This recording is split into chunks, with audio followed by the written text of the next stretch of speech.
of Committee of Standards to be invited to have a role in any process, given the extensive work his committee has already undertaken in finding that way forward. I want to remind the House of two things. Firstly, I repeat what I've said before about the importance of not criticising officials in this House who were not able to respond. Of course, it's possible to make proposals to improve processes and practices, but please do not criticise the Commissioner for Standards, who is doing a job that we have appointed her to do. Secondly, I know there have been concerns about what recent events mean for the ICGS. Let me be clear. The decision taken last Wednesday did not in any way affect the operation of the ICGS or the independent expert panel.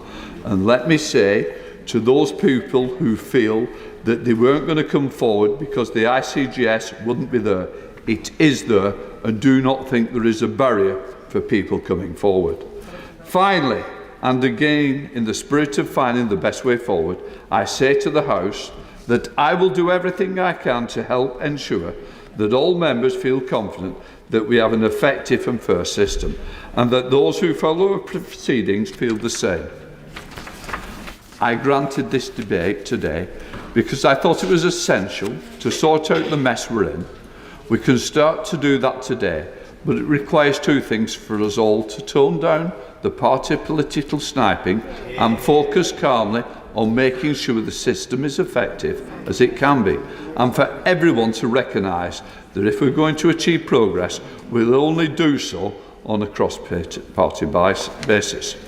I also want to remind the House that it is not in order to make allegations of impropriety against other named members, unless the House is considering a substantive motion dealing with the issue directly. There are other routes for raising such claims, so please use the routes that are available. I sincerely hope that all members are going to take this approach, and I've recommended that by the end of this debate we have a clearer sense of how we can move forward together on this important subject. So please, let's see the House at its best, as we've certainly seen it at its worst. So, we now come to the emergency debate on the matter of the consequences of the decision of the House of the 3rd of November relating to standards. I now call Wendy Chamberlain. Thank you, Mr Speaker. I beg to move that this House has considered the matter of the consequences of the decision of this House on the 3rd of November relating to standards. Firstly, I would like to place on the record my thanks to you, Mr Speaker, for facilitating this debate. And I would also like to put on record my thanks for the work done by all members of staff in this place. I must agree with you, Mr Speaker. I was horrified to learn that the Commissioner for Standards has received death threats. That is appalling. Mr Speaker, no one should receive death threats for doing their job. The role of Commissioner for Standards was one of the key ways that we moved beyond previous scandals which had rocked this House. The role is not political. The Commissioner was appointed by this House to do a job, and that is what she has done and continues to do. Mr Speaker, the actions of the Government last week have tarnished this House's reputation. Last week was UK Parliament Week, a time focused on engaging citizens in the work that we do here. Well, Mr Speaker, if I had been tuning into Parliament last week for the first time, I'd probably have turned the television right back off again. I've only been a member of this place for less than 2 years, and most of the time I'm proud to have been chosen to represent North East Fife, to be able to act for my constituents and to fight their corner. And I was proud to do the right thing last week by opposing the Government and by voting to uphold the standards procedure. It is hard to be proud to be a Member of Parliament when, as a body, we are all tarnished with the Government's brush. When, in the eyes of the public, we are tainted by allegations of sleaze. The Government's actions last Wednesday have rightly been condemned across the board. Sir John Major said, "The way the Government handled that was shameful, wrong and unworthy of this or indeed any government. Lord Evans, chair of the Committee on Standards in Public Life, said that the proposed reforms to the Standards Committee were deeply at odds with the best traditions of British democracy. My inbox, and I'm sure others, are full. To give just one example of many, what gives the government the right to have a vote to change the process just because it has adversely affected one of their own? This is an appalling message to send to the wider public. And I think my constituent is right. What gives this government a right to think that it can change the rules when the decision doesn't suit them? That it can ignore judgments if they are not in its favour? And that can it whip its own MPs to achieve the outcome it wanted in violation of the conventions of this House? Happy to give way to the honourable member. I'm very grateful for her giving way. Would she agree with me that the other thing that this did was distract from potentially what is the most important set of debates going on at the moment, which is COP26. And when our constituents were tuning into this place, that is what the focus of Parliament should have been. But instead, it was on the shenanigans of this government, and that's the real tragedy here. Thank the honourable member for intervention. I entirely agree. COP is the last chance saloon for this country, for the planet, and to have distractions in this place is reprehensible. On that point, I'll give way. I am extremely grateful to the Honourable Lady for having secured today's debate on standards. And because when I was first elected to this House, the mother of all parliaments, I was incredibly proud because I thought that members conducted themselves with honour and integrity, that we were not ruled by a Prime Minister who was a tin pot dictator and who is himself is now mired in sleaze. Order. We've just said we want to show the House that it's best. Tin pot dictator aimed at an individual, I don't think is going to bring unity. I want to see us at our best that shows that we take this seriously. We want to put the House in the best place forward. So please, moderate language, moderate thoughts. Let's do this right. Wendy Chamberlain. Thank you very much, Mr. Speaker. But I do think there's a point here. This is almost the kind of behaviour we would expect to see in the Duma in Moscow, the National People's Congress in Beijing, not in the House of Commons. Now, previous Prime Ministers and previous governments have all had their failings, but it's a long time since we have seen these issues, and the absolute lack of resolve to do anything about it. They say a fish rots from the head down. And I'm disappointed to see that the Prime Minister has chosen not to turn up today to answer questions, given that the leader of the opposition is in his place. You can't help but feel that he thinks the rules don't apply to him. The government has recently failed to properly investigate allegations, failed to declare relevant meetings, and arguably attempt to rig the system to cover their own backs. This is a Prime Minister who flew to Afghanistan to escape a vote on Heathrow when he was Foreign Secretary and has driven to the North East to escape questions today. Run, Boris, run. I have had correspondence. I'll give way to the honourable member. I thank the honourable member for giving way and for securing this debate.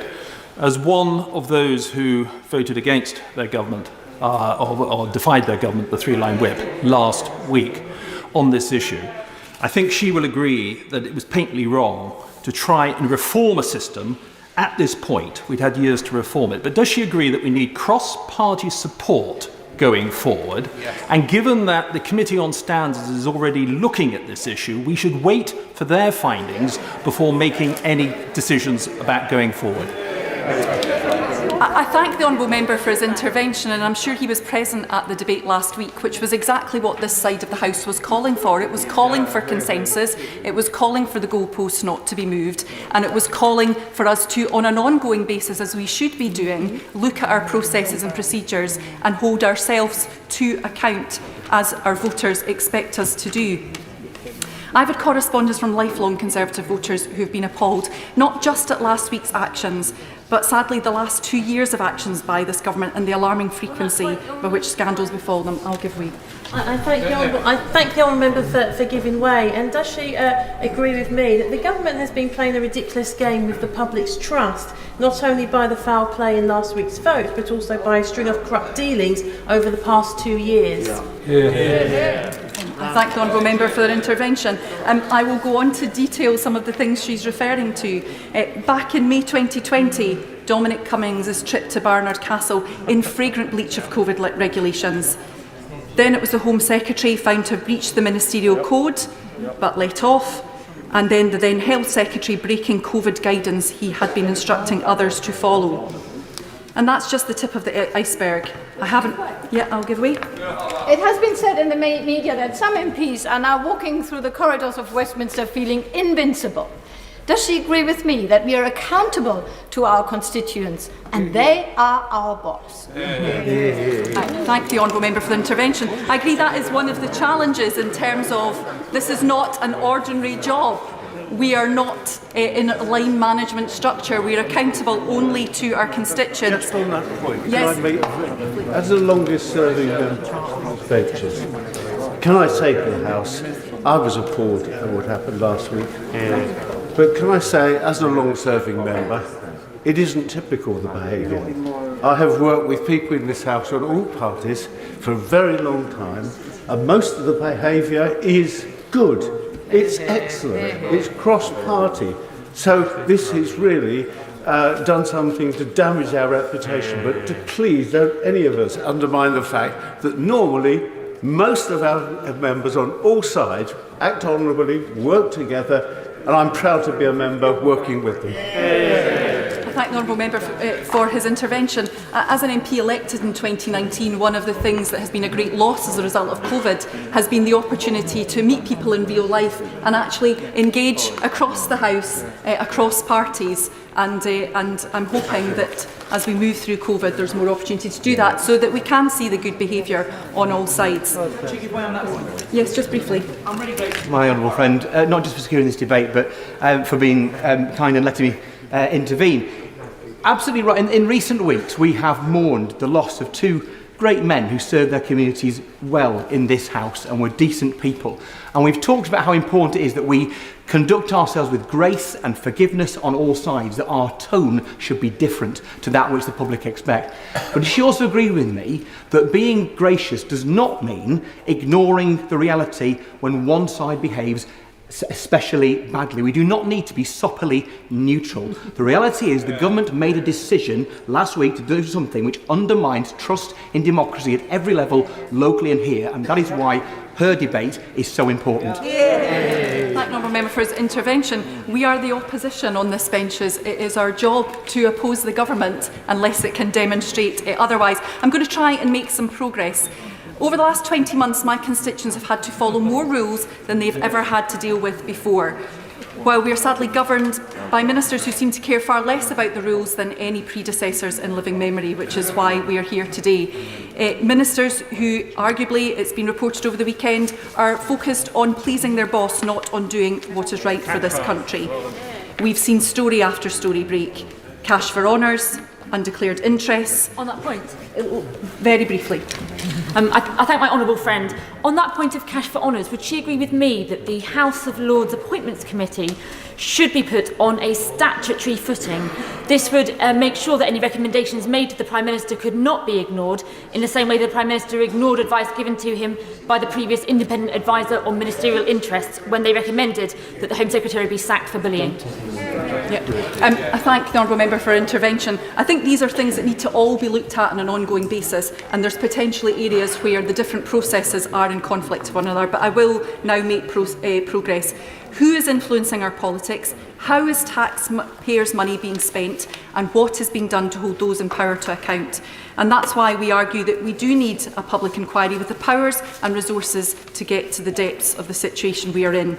People around the country who play by the rules deserve answers, and instead they are being let down by a Prime Minister and a government who won't even take the most basic of steps to turn up to this debate. And it is a great shame that the Prime Minister hasn't graced us with his presence this afternoon, because there is still a huge amount that we do not know about the events of last week.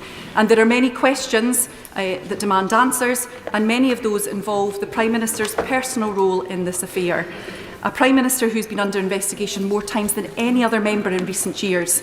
And the question is, Mr Speaker, who stands to benefit from getting the current standards processes out of the way?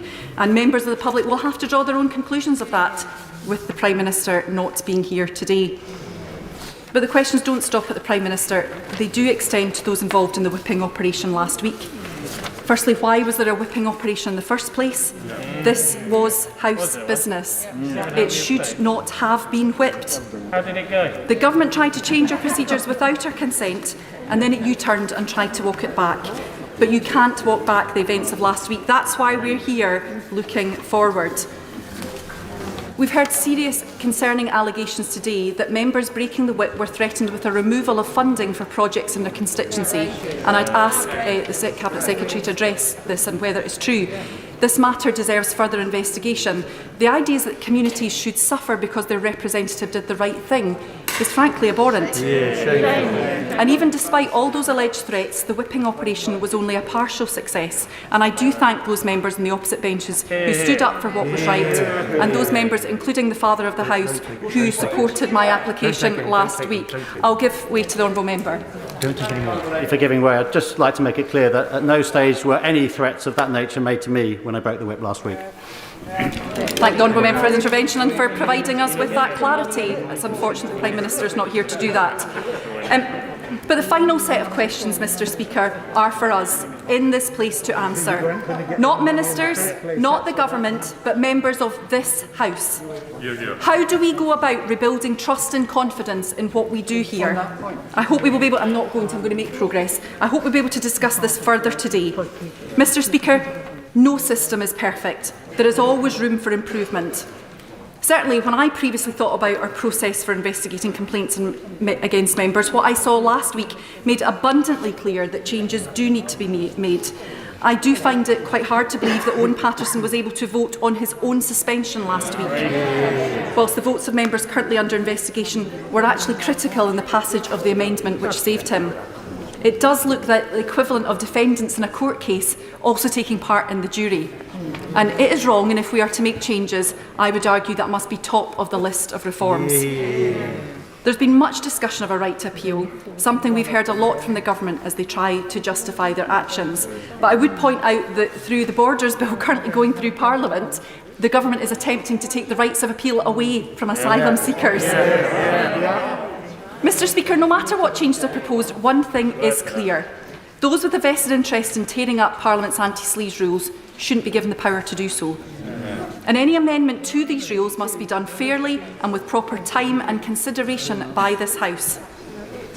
It is this House which invests the authority in the Standards Committee to act on its behalf in considering the Commissioner's reports and considering whether or not to uphold those reports and the sanctions attached to them.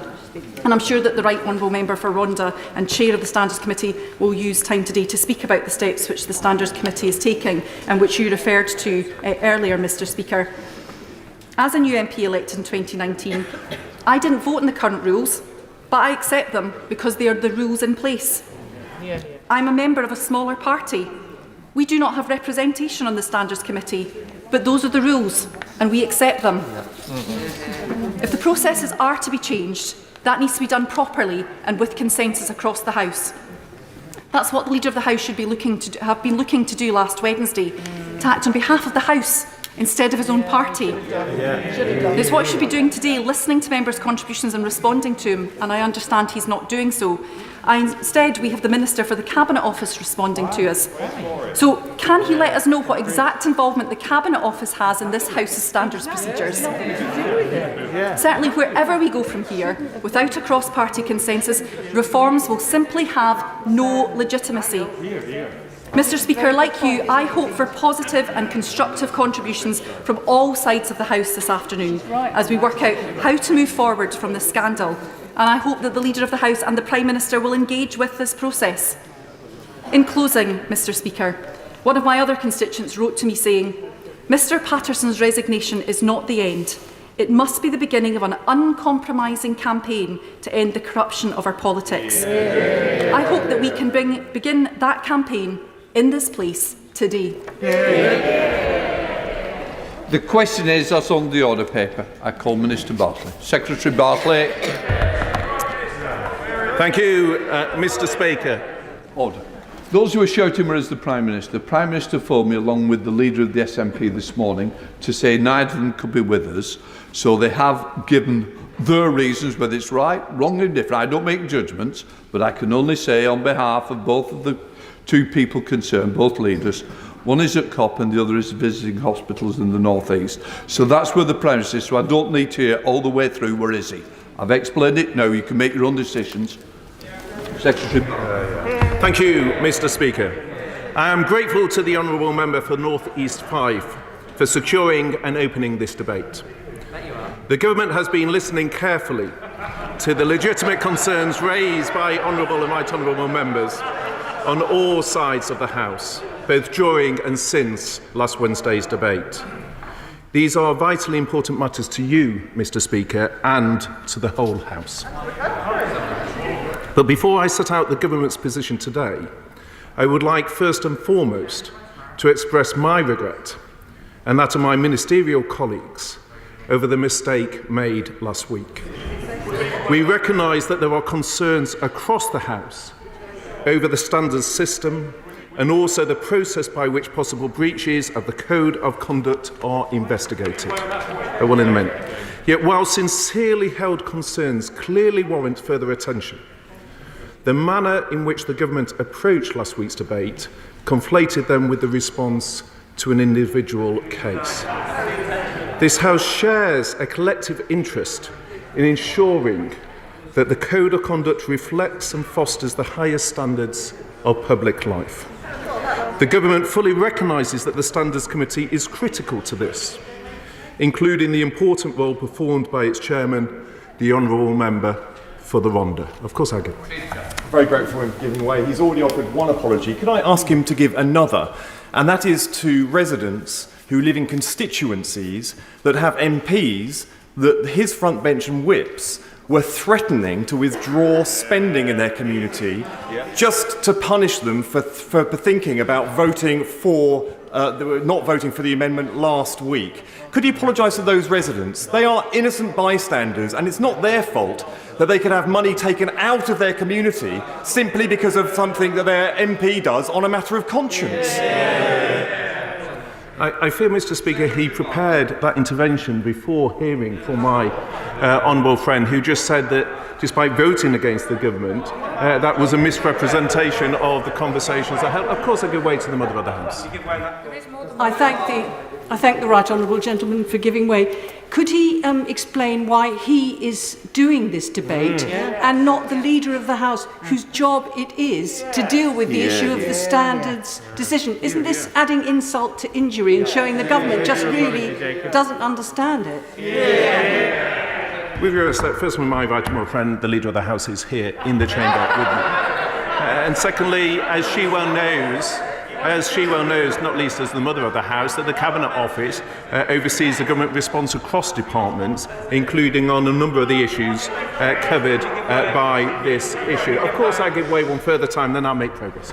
I'm grateful for the Right Honourable Gentleman giving way, and I also appreciate his apology on behalf of the Government, and I'm sure other members will do.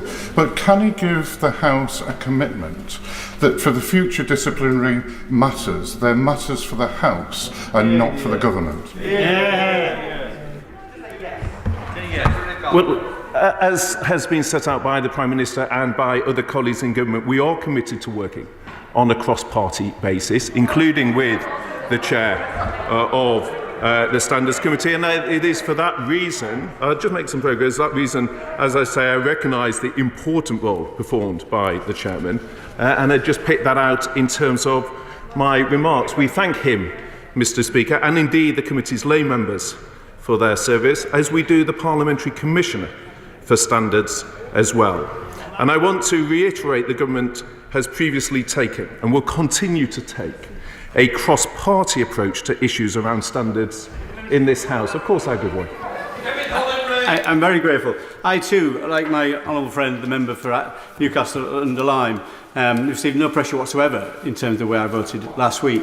Does my right honourable friend, who set out a very gracious apology in terms of what happened last week, but would he concede that one of the things I think that wasn't right with the amendment that I think the Government supported was hand-picking the members of that committee?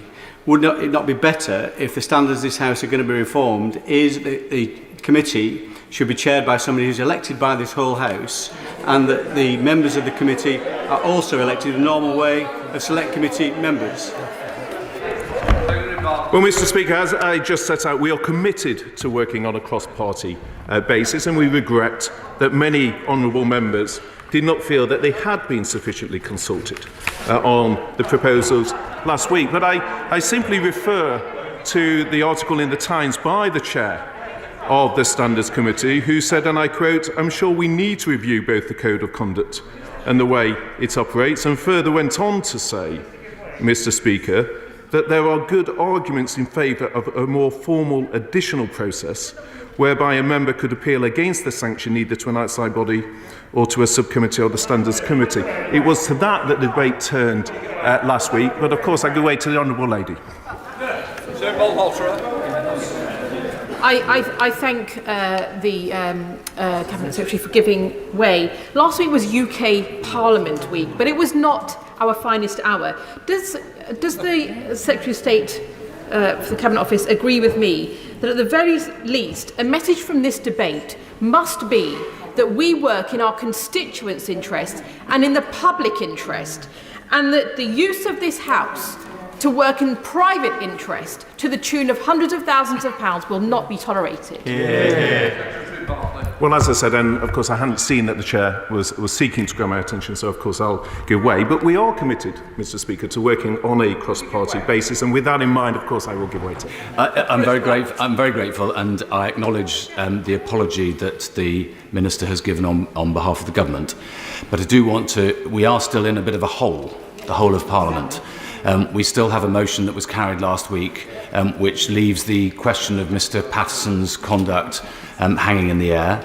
I gave earlier today a draft of a motion which could be considered by the House tomorrow if the government were to table it tonight, and I think it would have the support of the whole House in clearing up the fact, as you, Mr. Speaker, referred to, that we haven't actually decided whether Mr. Patterson's behaviour was inappropriate. I think the whole House now accepts that it was. And secondly, we've created a committee which I think even the honourable member who's meant to be chairing it doesn't want to be on anymore. So it would be quite a good idea if we could clear this up tomorrow before we go into recess. And I hope he will say now that he's going to table that motion later on today. Well, I've been very clear, Mr. Speaker, that we will listen to the House and we'll listen to the debate. Well, if the Honourable Lady will just let me answer the Chair's point.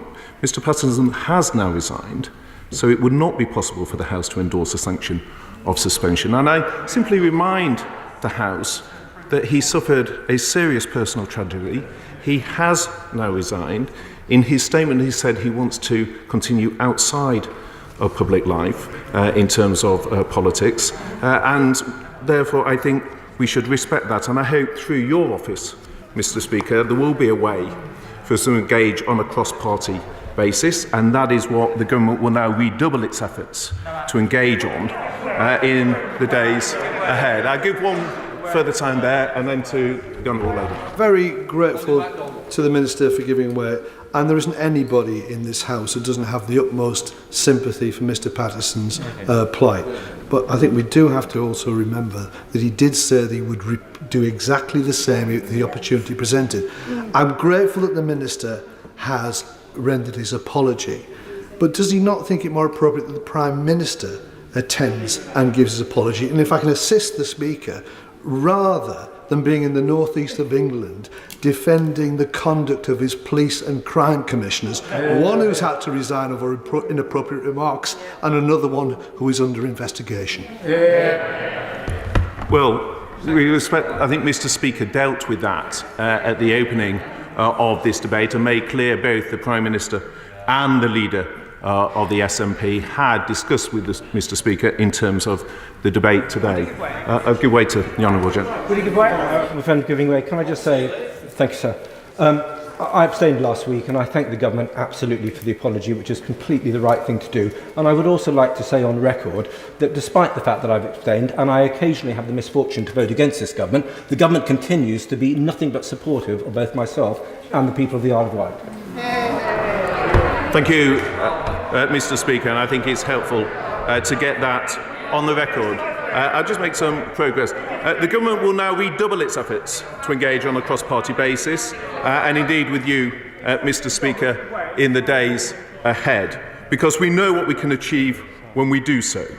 For example, in collaboration with others, my right honourable friend, the member for South Northamptonshire, worked hard when leader of the House to establish the Independent Complaints and Grievance Scheme, the ICGS.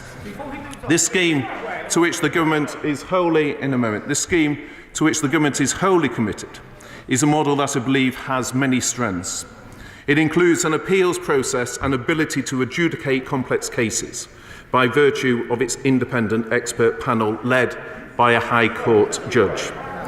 Overall, the Independent Complaints and Grievance Scheme brings with it the expectation of rigour, impartiality and fairness for both the complainant and respondent. I will give way to the Honourable Gentleman. I'm grateful to my right honourable friend for giving way. It would be, I think, of enormous help to the House if we could understand the government's thinking on this issue, which the Honourable Gentleman from Rhondda alluded to.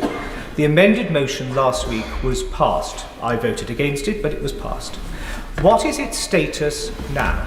There seems to be a general consensus that the rules that we deploy with regards to standards are reviewed. Are they to be reviewed under the current auspices or under the auspices of the amended motion last week of some shadow or secondary standards committee looking at it? If we could know that we are going to work through the actual procedures which are in existence today and effectively expunge the amended motion from the record of last week, that I think the House would find helpful. Well, Mr. Speaker, it's clear that the committee agreed by the House last week will not be able to develop proposals without cross-party participation. And that is why, therefore, we're continuing discussions and listening to views across the House about the best way forward. I give way to the Honourable Gentleman. Thank you to the Minister for giving way. And in an attempt to help the government, isn't the root cause of all of this MPs trying to get paid more, even more, than the £82,000 per year that MPs already get? But I shouldn't have to remind the government that 95% of the public get paid less than MPs. And I shouldn't have to remind the government that being an MP is a full-time job. Chasing corporate cash is quite simply shortchanging the public. So will the Minister agree to help clean up politics by backing my bill to ban second, third, fourth, fifth, sixth and seventh jobs for members of Parliament? Secretary Bartlett. Well, I'm not sure, Mr. Speaker, whether all on his own benches would support that, because there is value in MPs having a continued connection with the world outside of politics, and banning all second jobs would have captured some in this House, for example, who work as doctors or nurses and have supported the NHS through the pandemic. And I would argue, Mr. Speaker, that it makes sense to build on the recent work of the member for Northampton South and the procedure that she developed when leader of the House. And Mr. Speaker, we share a commitment to a system which encourages and communicates the right values, attitudes and behaviour in a moment, making clear to members that in performing their parliamentary duties, they are expected always to act in the public interest with courtesy, professionalism and respect. I'll take one further intervention. I'm grateful to the Secretary of State for giving way, and I'm grateful to him for his apology for as far as it went. But last week it was quite clear that the government did not agree with the Standards Committee's recommendations in their report. So I'm not clear today. Is the government saying that they now agree that Owen Paterson behaved badly and incorrectly, or are they just saying, apologising today for the process that they imposed on us last week? Secretary Barclay. What I'm saying, Mr. Speaker, is Mr. Paterson has left Parliament. He has resigned, and therefore suspending him from the House would no longer be applicable. But it is the work of every member to safeguard Parliament's reputation by upholding its principles and abiding by its rules. Moving ahead, our shared responsibility is to identify and seize opportunities to improve the system, to ensure that it is robust and fair, that it commands the confidence of members and our constituents, and that it is aligned with the fundamental principles of natural justice. To that end, Mr. Speaker, I welcome forthcoming contributions from colleagues. I can assure you that the government will be listening carefully to the insights and views of members from across the House.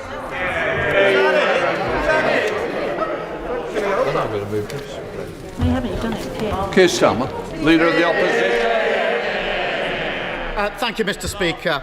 I see the Leader of the House is in the House, so it is a surprise to see the Minister for the Cabinet Office at the dispatch box today.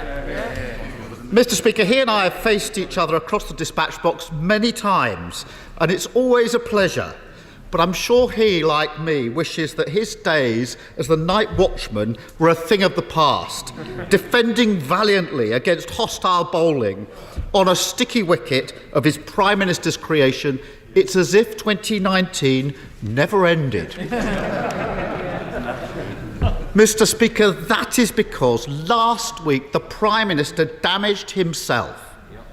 And despite the bravery of some members opposite, he damaged his party, but most importantly, he damaged our democracy. We are fortunate in this country.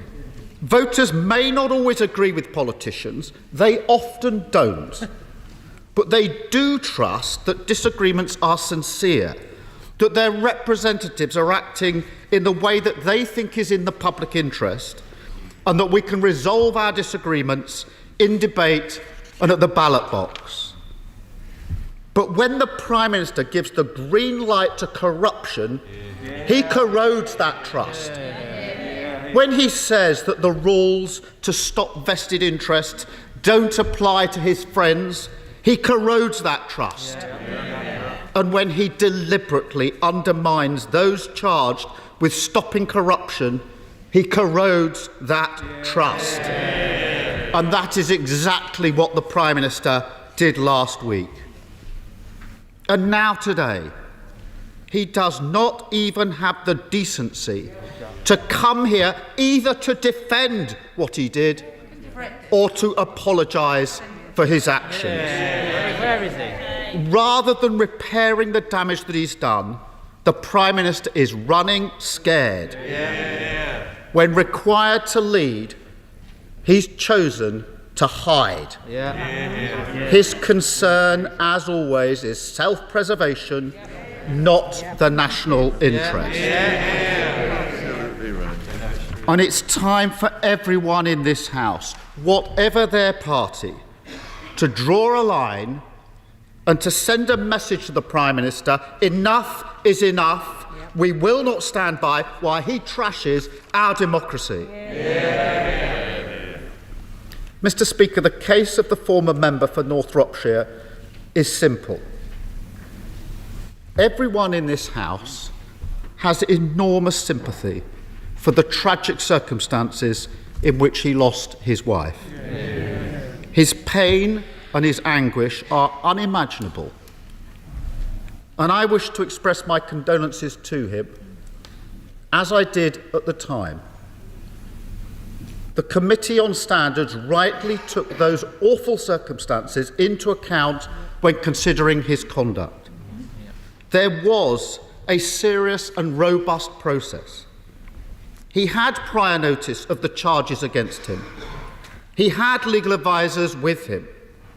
He was invited to appeal against the Commissioner's finding in writing and in person, and he did so. The findings were clear: an egregious case of paid advocacy. He took money to lobby ministers. That is against the rules, as it is in any functioning democracy, and it's corrupt. The Prime Minister should have told the former member for North Shropshire that the right thing to do was to accept his punishment. His duty of care demanded that he do that. Absolutely. His duty to defend standards demanded that he do that. Basic decency demanded that he do that. Instead, the British people were let down, and the former member for North Shropshire was let down, used as a pawn in an extraordinary attack on our Commissioner for Standards. Threats to have money taken away from schools, hospitals and high streets unless members voted to undermine the Commissioner. Ministers sent out on the airways the morning after the vote to call for her to reconsider and consider her position.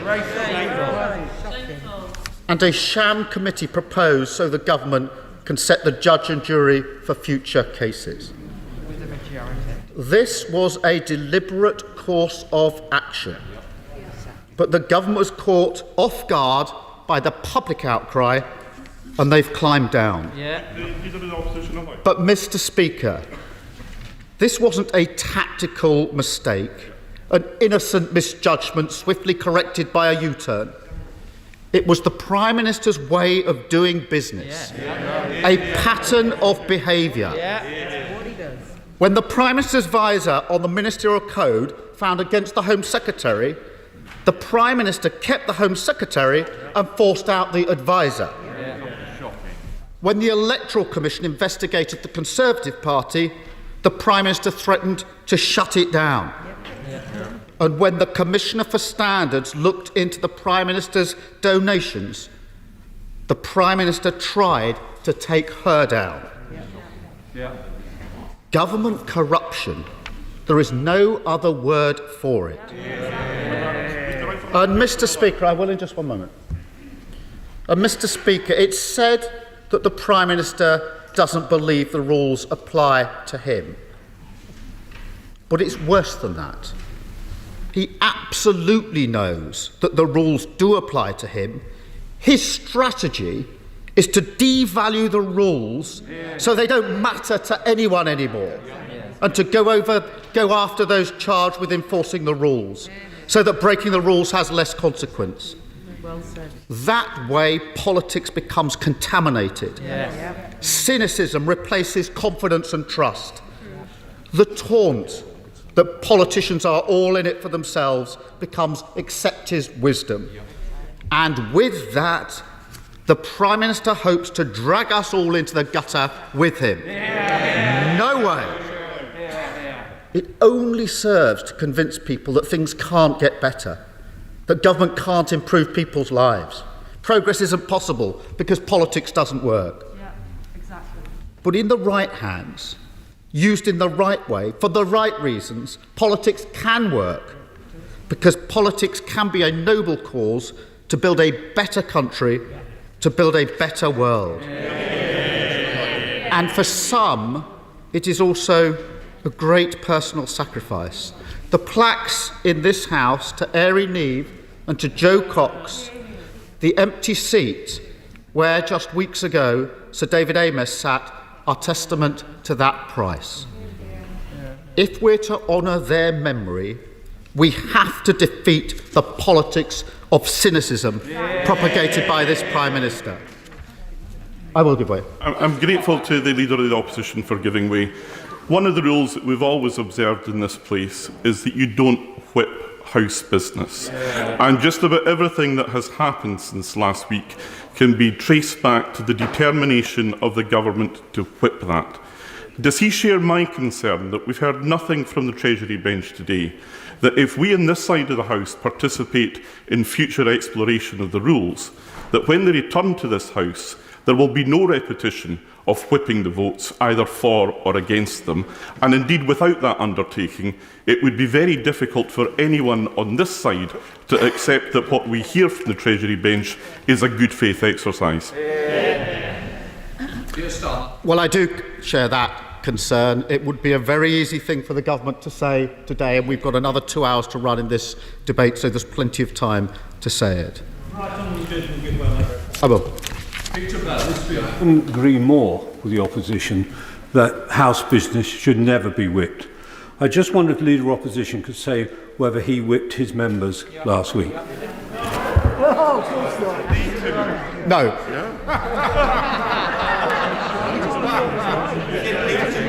We didn't. Our members didn't need whipping to know what the right decision was. Mr. Speaker, there are good ideas across the House about how we can improve standards to restore the trust the Prime Minister has broken. We are willing, there's been talk this afternoon about cross-party working, we are willing to work cross-party and with the expertise of the Standards Committee to make that happen. But let me be loud and clear. We are not willing to work with the government on their plans to weaken standards. There will be no cross-party agreement on weakening standards. There are other ideas. Labour's long called for the MP's Code of Conduct to ban paid directorships and consultancy roles. The current Code of Conduct recognises that those roles are a potential conflict of interest, but it doesn't ban them. We voted to fix that in 2015, but we were blocked by the government. A change along those lines has been recommended by the Independent Committee on Standards in Public Life, but there hasn't been any action from the government. It's time to put that right. Mr. Speaker, in addition, the revolving door between ministerial office and the private sector is in full swing. Ministers can still regulate a company 1 minute and then work for them the next. The Business Appointments Committee is too weak to provide the check and the balance, and it's time to shut the revolving door by banning these job swaps. I will in just 1 second, if you'll give me a moment. In addition, this weekend, we've been reminded of that appalling, inevitable pattern. Large donation to the Conservative Party, a stint as party treasurer, and then an appointment to the House of Lords. The regulator has been ignored by the Prime Minister and broken in the process. There is no doubt the House of Lords needs fundamental democratic reform, but we can act now to toughen the rules over appointments. I did say I'd give way. I'm most grateful to the Leader of the Opposition. He was, of course, a former Director of Public Prosecutions.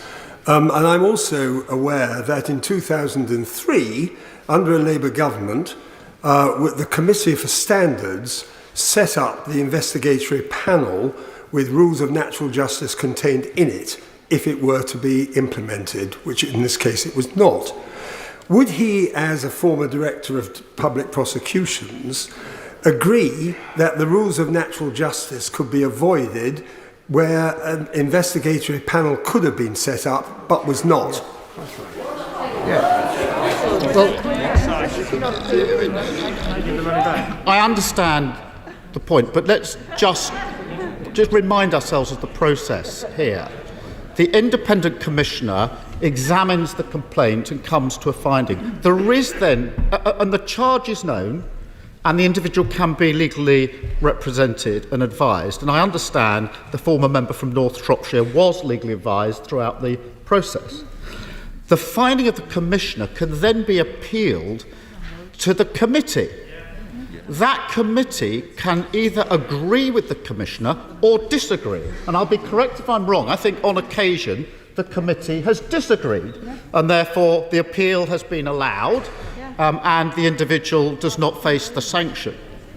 Before that committee, the individual, and I think the former member from North Shropshire, can be legally advised. I think he had 2 legal teams in that process, was able to make a statement setting out his case and his defence.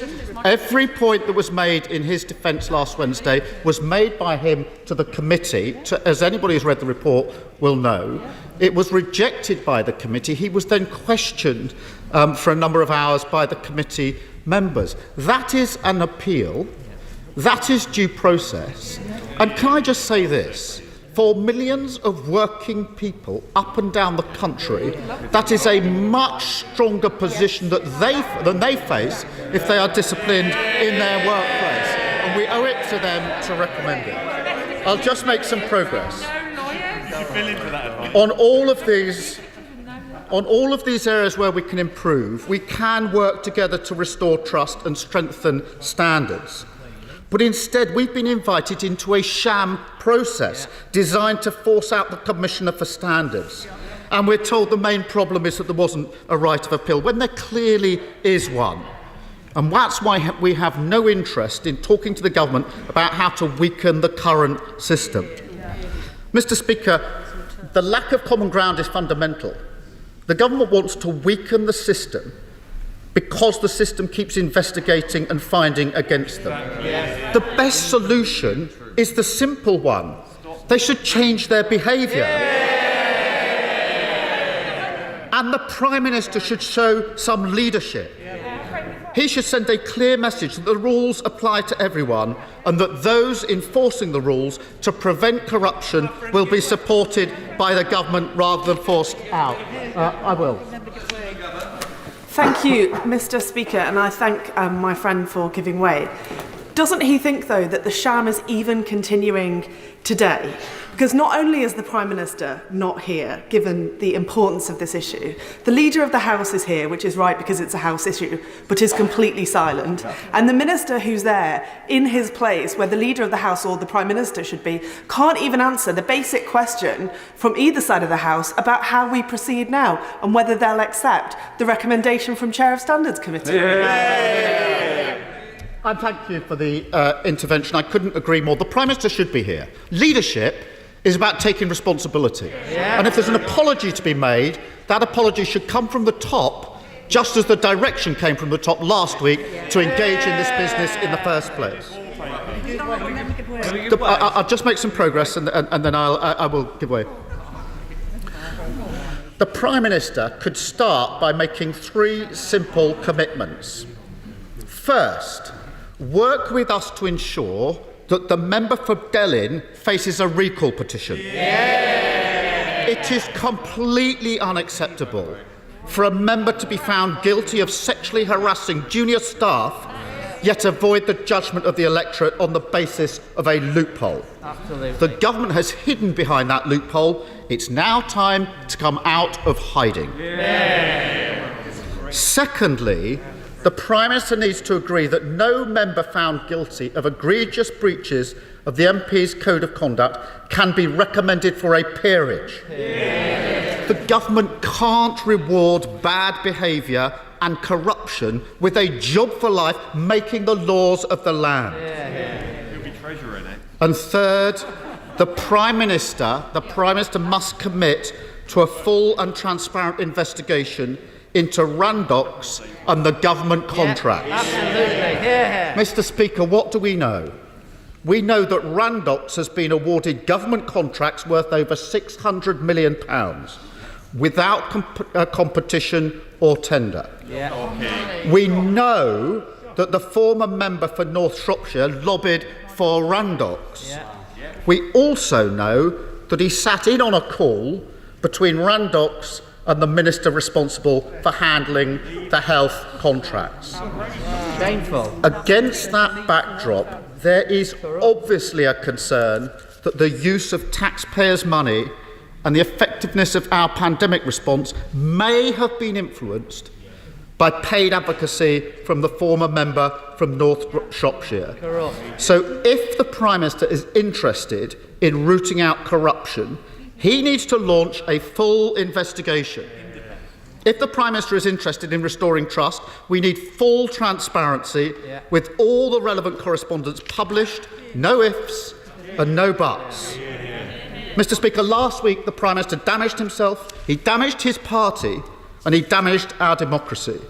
He led his party through the sewers, and the stench lingers. This week he had the chance to clean up, to apologise to the country and finally accept that the rules apply to him and his friends. But instead of stepping up, he's hidden away. Instead of clearing up his mess, he's left his side knee-deep in it. Instead of leading from the front, he's cowered away. He is not a serious leader, and the joke isn't funny anymore. Thank you, Mr. We come to part of the House, Sir Peter Bottomley. Mr. Speaker, it would be tempting to each of us on all sides of the House to get into a mud bath and start throwing things at each other. We can go back in time. I've got a little list as well, but I don't think this is the right time. I'd like to congratulate the Honourable Lady from North East Fife for her requesting this debate. I'd like to thank my honourable friend for Wellingborough for saying yes, last week he thought we ought to have this. I think that there's cross-party support for what we're doing now. The only positive thing I can say to the government on this is if they think they're going to make a mistake in future, talk to me first and we can make it together. I congratulate my right honourable friend, the Leader of the House, for acknowledging on Thursday that things had been done wrong and need putting right. I'm sorry to be speaking in advance of the chairman of the Standards Committee, because I'd like to know what the terms of his motion are, which could restore the consequences of the vote we ought to have taken, or the way we ought to have taken it, on Wednesday, because it's quite clear that this House should have backed the committee. And I think we need to find a way of showing that, and we ought to acknowledge that in future, whether it's a member on my side of the House or on another side of the House, that people who resign from Parliament don't leave Parliament without making a decision on a firm recommendation of the Standards Committee with members of Parliament and with independent members. So I think we need to find a way of making that plain. My honourable friend, the Leader of the House, and my own friend who spoke for the government say there's widespread support for reforming the system. I'm not part of that support. I believe the system does work, can work, and should work. I'd be interested in knowing what the Committee on Standards wants to recommend, and I'll look at that with an open mind. Just because it was all right for me 18 years ago when I was on the committee with Martin Bell doesn't mean to say it can't be improved. But I would say to the government that as well as responding to what we ought to have done on Wednesday, which I think is the point of this debate, I'd like to hear from the government how they're going to respond to Lord Evans' report, which came out this week, which has 4.5 pages of recommendations. This afternoon is not the time to go through those, but I do think we ought to have a coherent approach which helps to ratchet up our observance of standards, our recognition of standards. And I think that the only thing I want to say, by the way, on the people who've introduced the question of whether MPs should have outside jobs besides being members of Parliament, we do have 100 or so who are ministers, so they've got an extra job as well as being a member of Parliament. We do have those, an example I've often used is Peter Thurnham, who when made redundant, set up his own business, became a successful engineering business owner. Should he have had to give up, should Michael Foot have given up his writing or his royalties when he was here? I think we should take great care about that. But I do believe that any member of Parliament who declares outside earnings should do it not just in writing, but face to face with the registrar and explain what they're doing and can be reminded what the limits are of what they do. Because the one thing I would say to the face of my former colleague, the right honourable member Patterson, is that the one thing we know, if we take on a consultancy with a business, is we cannot do anything which can be interpreted as lobbying or in the interest of that business. That's the only thing we can say. I'll give way once. I'm extremely grateful to the Father of the House, and I do declare small earnings as a musician outside of this House, in addition to my very small. Isn't there an additional point, perhaps, that ought to be part of this debate that we could add to the list, that the excellent list that the Leader of the Opposition put forward, and that is around public appointments? Because isn't there real concern that the government's attitude towards public appointments is straying away from the rules as overseen by the Commissioner for Public Appointments, and in particular with the forthcoming appointment of the chair of Ofcom, where the whole process is being rerun, truncated, and quite frankly there are suspicions being tricked up to favour a particular candidate. I'm biased in favour of Paul Dacre because he and I were working to get the killers of Stephen Lawrence convicted, charged and convicted. If I was asked if he's the right person to chair Ofcom, I'd say no, but I haven't been asked. But Mr. Speaker, many will want to speak in this debate. I'll try not to repeat myself. I believe the present system can work if we make it work. I think that those of us who find that others have taken a different view to the propriety of what we've done, that we ought to trust their judgment more than trust our own, and not just go on saying, I thought I was right at the time. We can each do things which are wrong. If we do, we should say so, say sorry, and try to let this House move on. That way, I think we can ratchet up the standards of our achievements as well as the standards of our behaviour. SNP spokesperson Pete Wishart. Thank you ever so much, Mr. Speaker. And always it's a privilege and pleasure to follow the Father in the House. I want to congratulate the Honourable Lady for North East Fife for securing this important debate, and I think she's introduced it in a means and a manner which is significantly different to what we had last week, and I welcome her comments on that behalf. Mr. Speaker, what a few days this has been. What a week we have had to endure as politicians who serve in this House. Our politics have been taken to a very, very dark place indeed. The sense that rules have been torn up, The feeling that we've returned to the worst days of Tory sleaze that we thought had been buried and gone, never to return. There's a sense of outrage amongst the public that I've never seen in the 20 years that I've been in this place. And this is palpable and tangible into bulging email boxes with angry constituents demanding to know what on earth is going on and demanding that we put this right and sort this mess out. One has to ask, what on earth were they thinking of? What were they trying to achieve?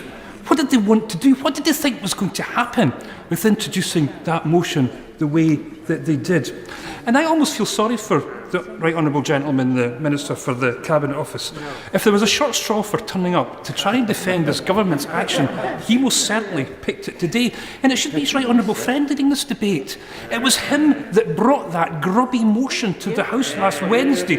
It was him that defended it to the hilt. It was him that took up nearly half the time that was allowed to us in order to have this debate. He should be standing at that dispatch box today, defending the government's action and telling him what he's going to do. Now, he always likes to remind me of battles of past. Can I say to him today that he's like the brave Sir Robin from Monty Python and the Holy Grail, bravely running away from doing his duty at the dispatch box.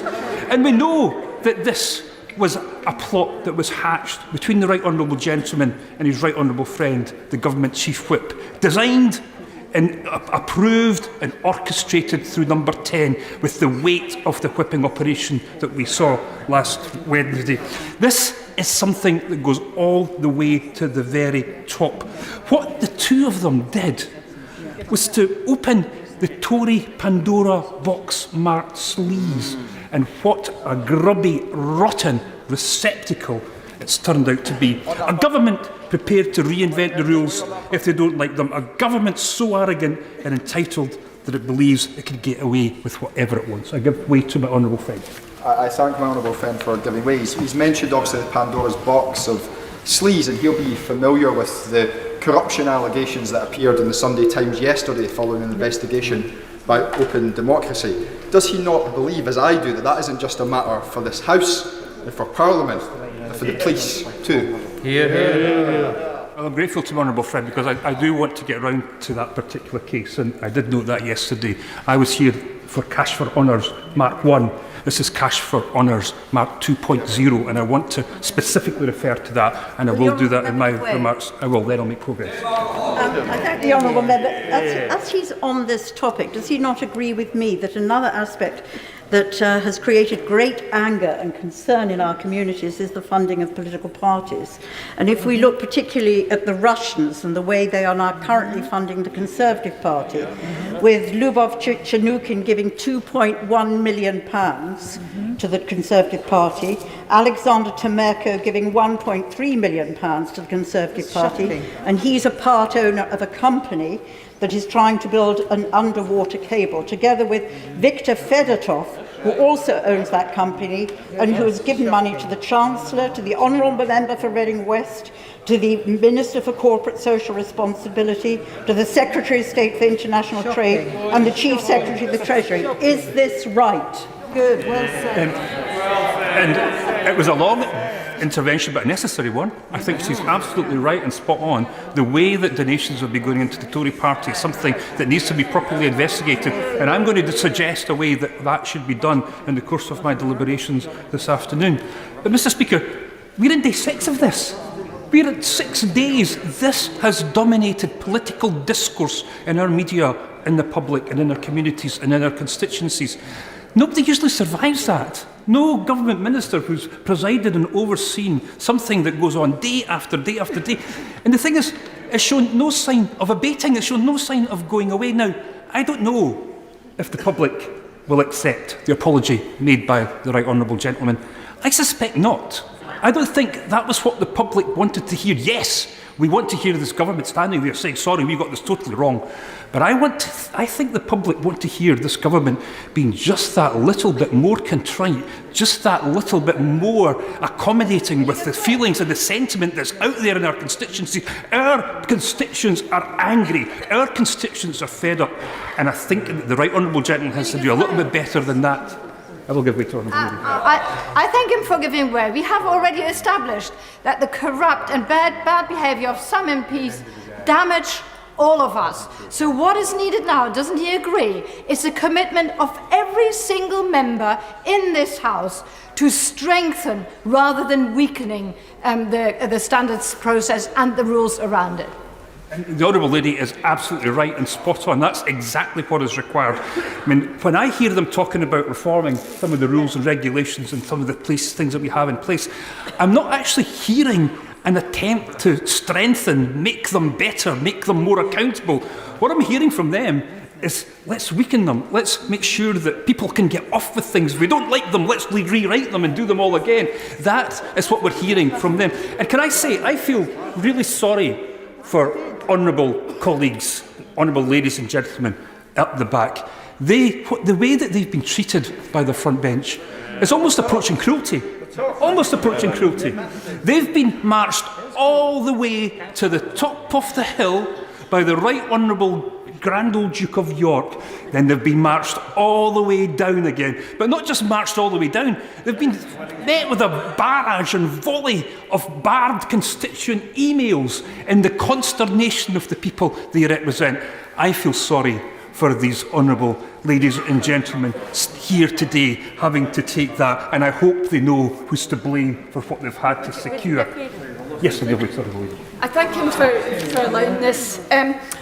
Of course, this isn't the first time we've seen this Prime Minister do things that have shocked her constituents. And the last time I had a mailbag similar to this weekend's was the illegal prorogation of Parliament just over a couple of years ago, which my honourable friend took to the Supreme Court and exposed.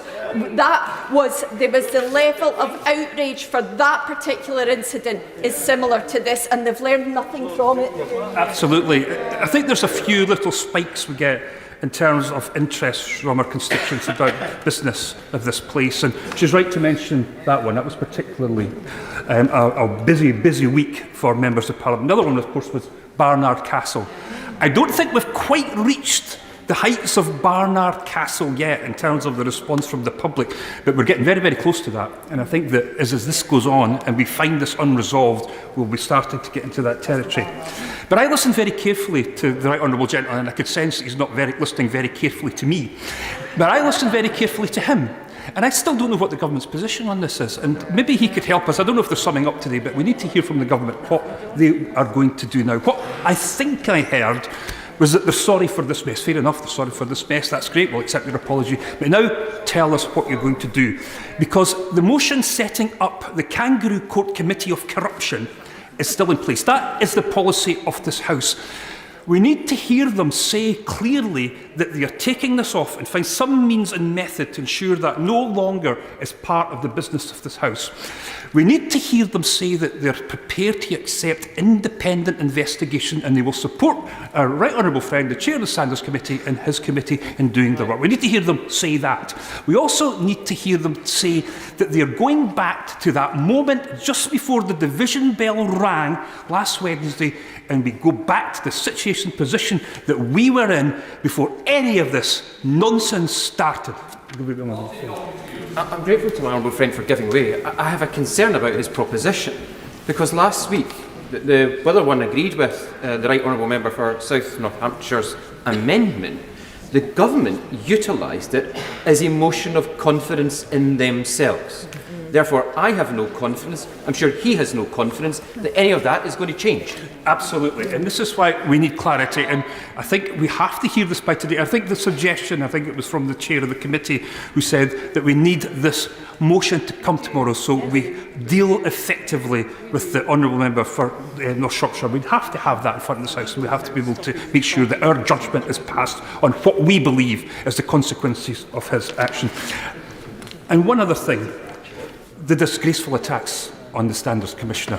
Now, they were coordinated. There's absolutely no way that we could get around this. They came from the top. They were directed. I mean, you do not attack the credibility with disrespectful what things said about the Standards Commissioner if you've not got permission to do that and say that. And I think what they had in mind was a softening up exercise, because they know that the Prime Minister is going to be investigated again. They know that there's a number of issues that still have to be resolved about his personal behaviour and conduct. And I think the undermining and neutering of the Standards Commission was a deliberate process, and it has to stop. It has to end. The Prime Minister is almost like a revolving door of investigation, whether it's breaking the ministerial code, acting unlawfully, soliciting donations for luxury holidays and home refurbishments. So the one thing that we could commit today is to this House to say that we have full faith and trust in our Standards Commissioner, and we will allow her to do her job. The undermining and the disgraceful attacks now must end. But the true shocker of the past couple of days is Cash for Honours 2.0. I really didn't think following Tony Blair being questioned under caution by the Metropolitan Police 15 years ago, we would be back to this place so quickly. I mean, that was only in a couple of parliaments ago that Tony Blair had to face questions about donations to the House of Lords. The only difference that I've seen in the course of the past couple of decades is the price to get into the House of Lords has gone up from £1 million from New Labour to £3 million from the Conservatives. There's Tory inflation for you, Mr. Speaker. It now seems that nearly all the past treasurers of the Conservative Party of later years are in that place. They've all in that place, wearing their ermine, taken a part in the legislative decisions of this country. And the only characteristic that they seem to have, the only defining feature that seems to get them a place in that House is the fact that they're able to give several £1 million to this government. The DEFRA Secretary, the Environment Secretary, I'll just be a minute with the Honourable Gentleman. The Environment Secretary yesterday said they were in the Lords for their philanthropy. For their philanthropy.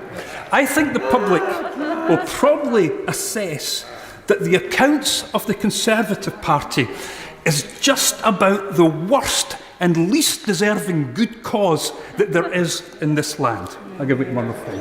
Grateful to my honourable friend for giving way, who's making a very powerful point about this issue. Does he think it's a coincidence that the 22 largest donors to the Conservative parties now hold peerages and sit in the House of Lords? Oh, that's not just a coincidence. I don't have to say, because I think that place is just so corrupted that it's a receptacle for donors of this place for either of the big parties. And I have to include the Liberals when it comes to that too, because some of their activities around the House of Lords is just as bad as the two main parties.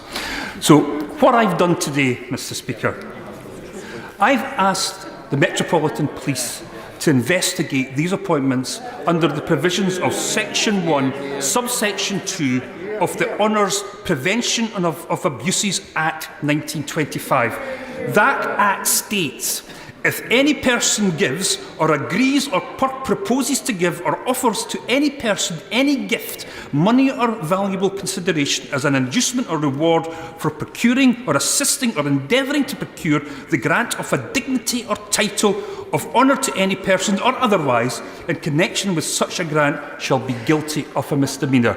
I have now asked the Metropolitan Police to investigate the activities of the Conservative Party and the awarding of places in the House of Lords. And I'll say ever so gently to my friends in the Labour Party, stop putting people in that place. Stop giving it the legitimacy and credibility. We don't need a Gordon Brown commission. We just need you guys as the opposition party to say you will abolish it. It is a circus. It is a corrupt circus. And it is the high point of deference in the class system. And to think that a Labour Party would defend that place and put people in it is beyond ridiculous. Grow up, get a sense of this, and help us get rid of that appalling circus down the corridor. Mr. Speaker, last week the Tories royally cocked up and have had to beat an embarrassing, hasty retreat. Their next move might now define the rest of their parliamentary term. Accept this.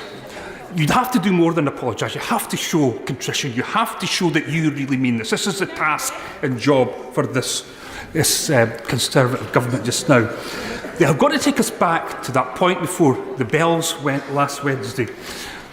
We don't want to reform the standards process. We want it to continue to do its work. But nothing will happen until we get back to this point. Stop rewarding donors with places of the House of Lords. This is now all up to them. Show the contrition the public want, show that you're really sorry, and get us back to where we were. Alberto Costa. Thank you, Mr. Speaker. It's always a pleasure to follow the amusements of the honourable member for Perth and North Perthshire, who I'm sure would be delighted to have the title of Lord of Perthshire.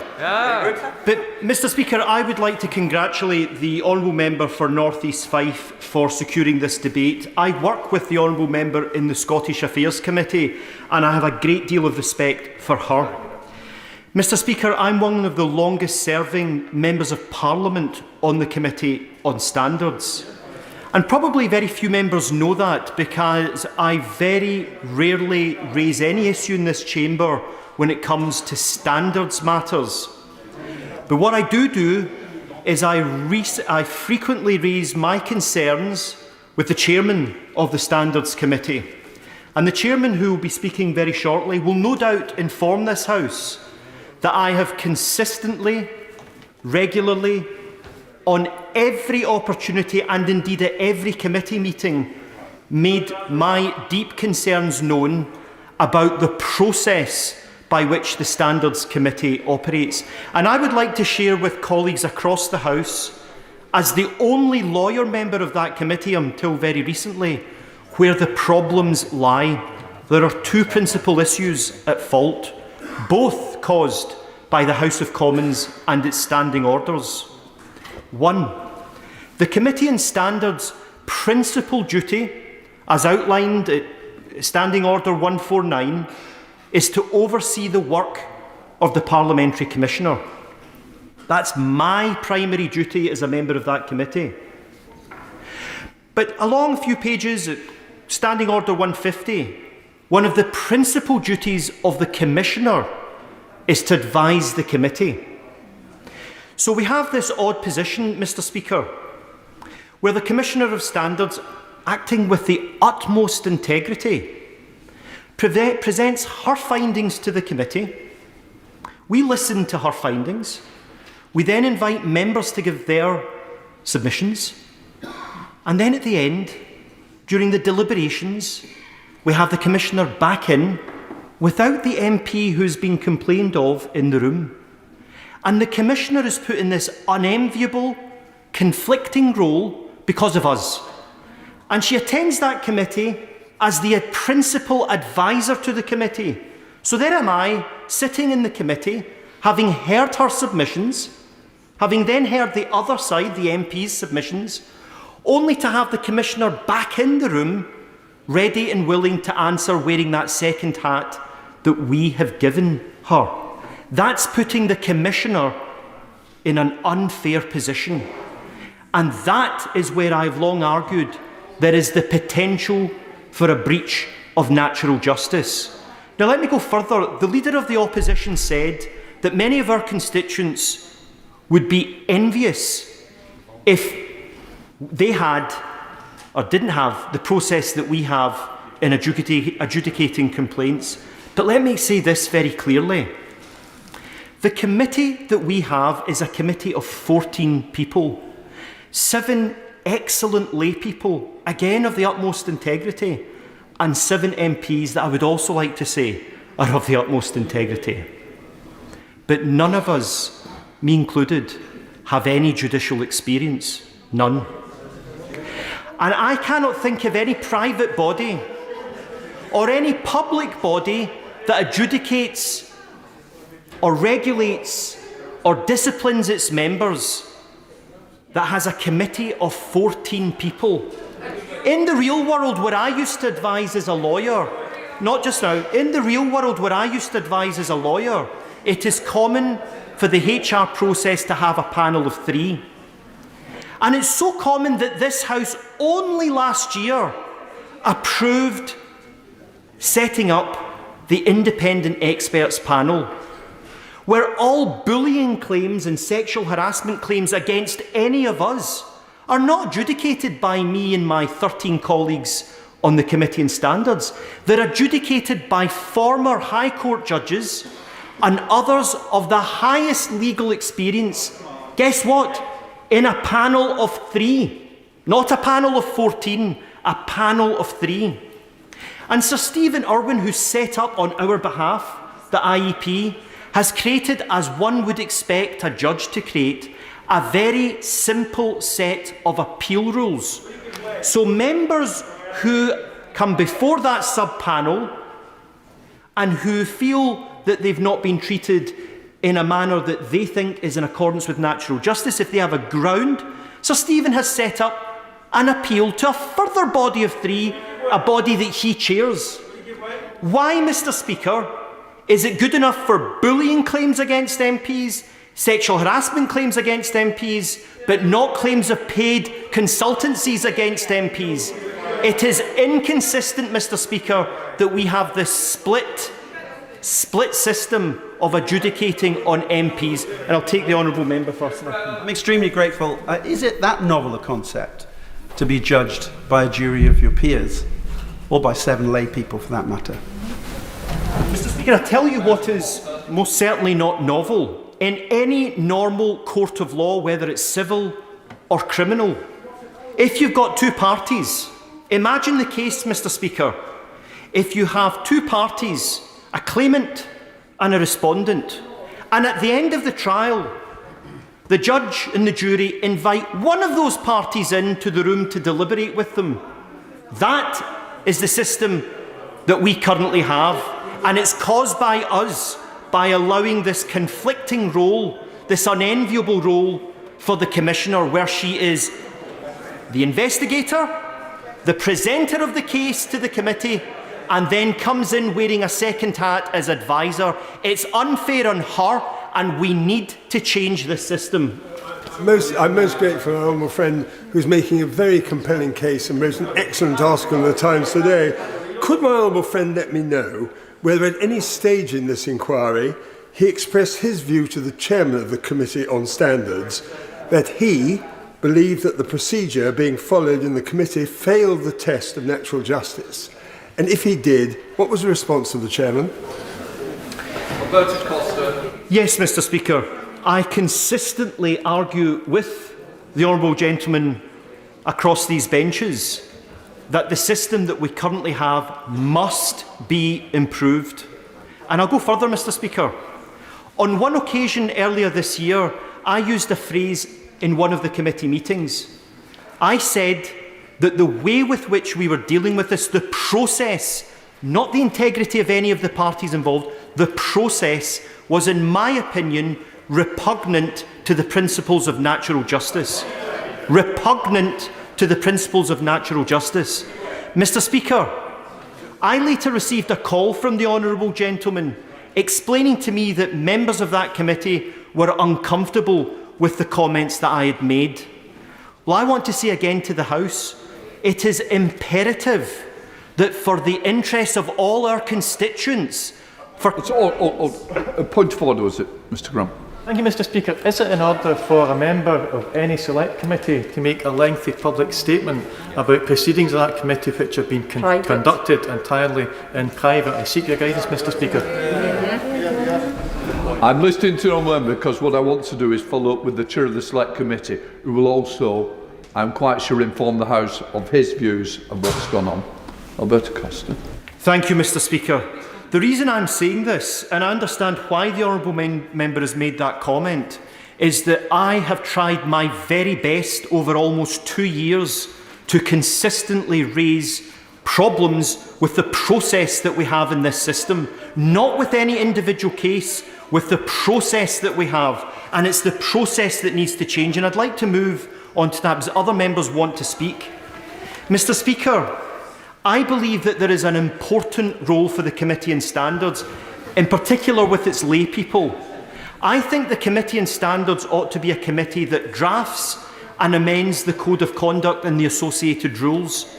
I do not think that the Committee on Standards is the appropriate body for me or my 13 colleagues to adjudicate on members whom have had a complaint brought against them. But I would go further. I think the Commissioner needs to be empowered. The rules need to be clarified. The Commissioner should have the same role as she does with the IEP, which is that she investigates and she presents her case to the IEP. She does not, importantly, advise the judges on that panel.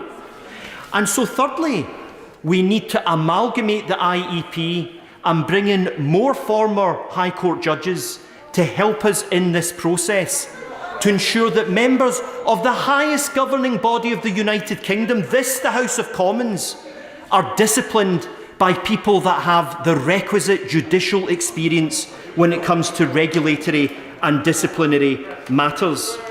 I'll give way, yes. Well, to the honourable member for giving way, and I very much welcome his support for the independent complaints and grievance procedures. Does he now think, with the benefit of hindsight, he was wrong to vote against them? Mr Speaker, I want this process to move forward, and I've got a great deal of respect for the honourable member as well. We've worked on a cross-party basis on a number of things. I'm trying to give the House the benefit of my experience. I'm the only lawyer on that committee until recently.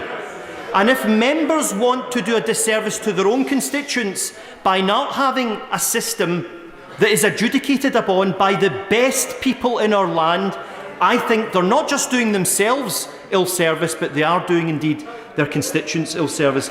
Mr Speaker, I want to wrap up because, as I've said, there are many members that want to speak in this process. I'll say once again that the lay people on the Committee on Standards, the Commissioner, are people of the utmost integrity. But being of the utmost integrity does not mean that they're suitable for adjudicating on disciplinary matters affecting members of the House of Commons.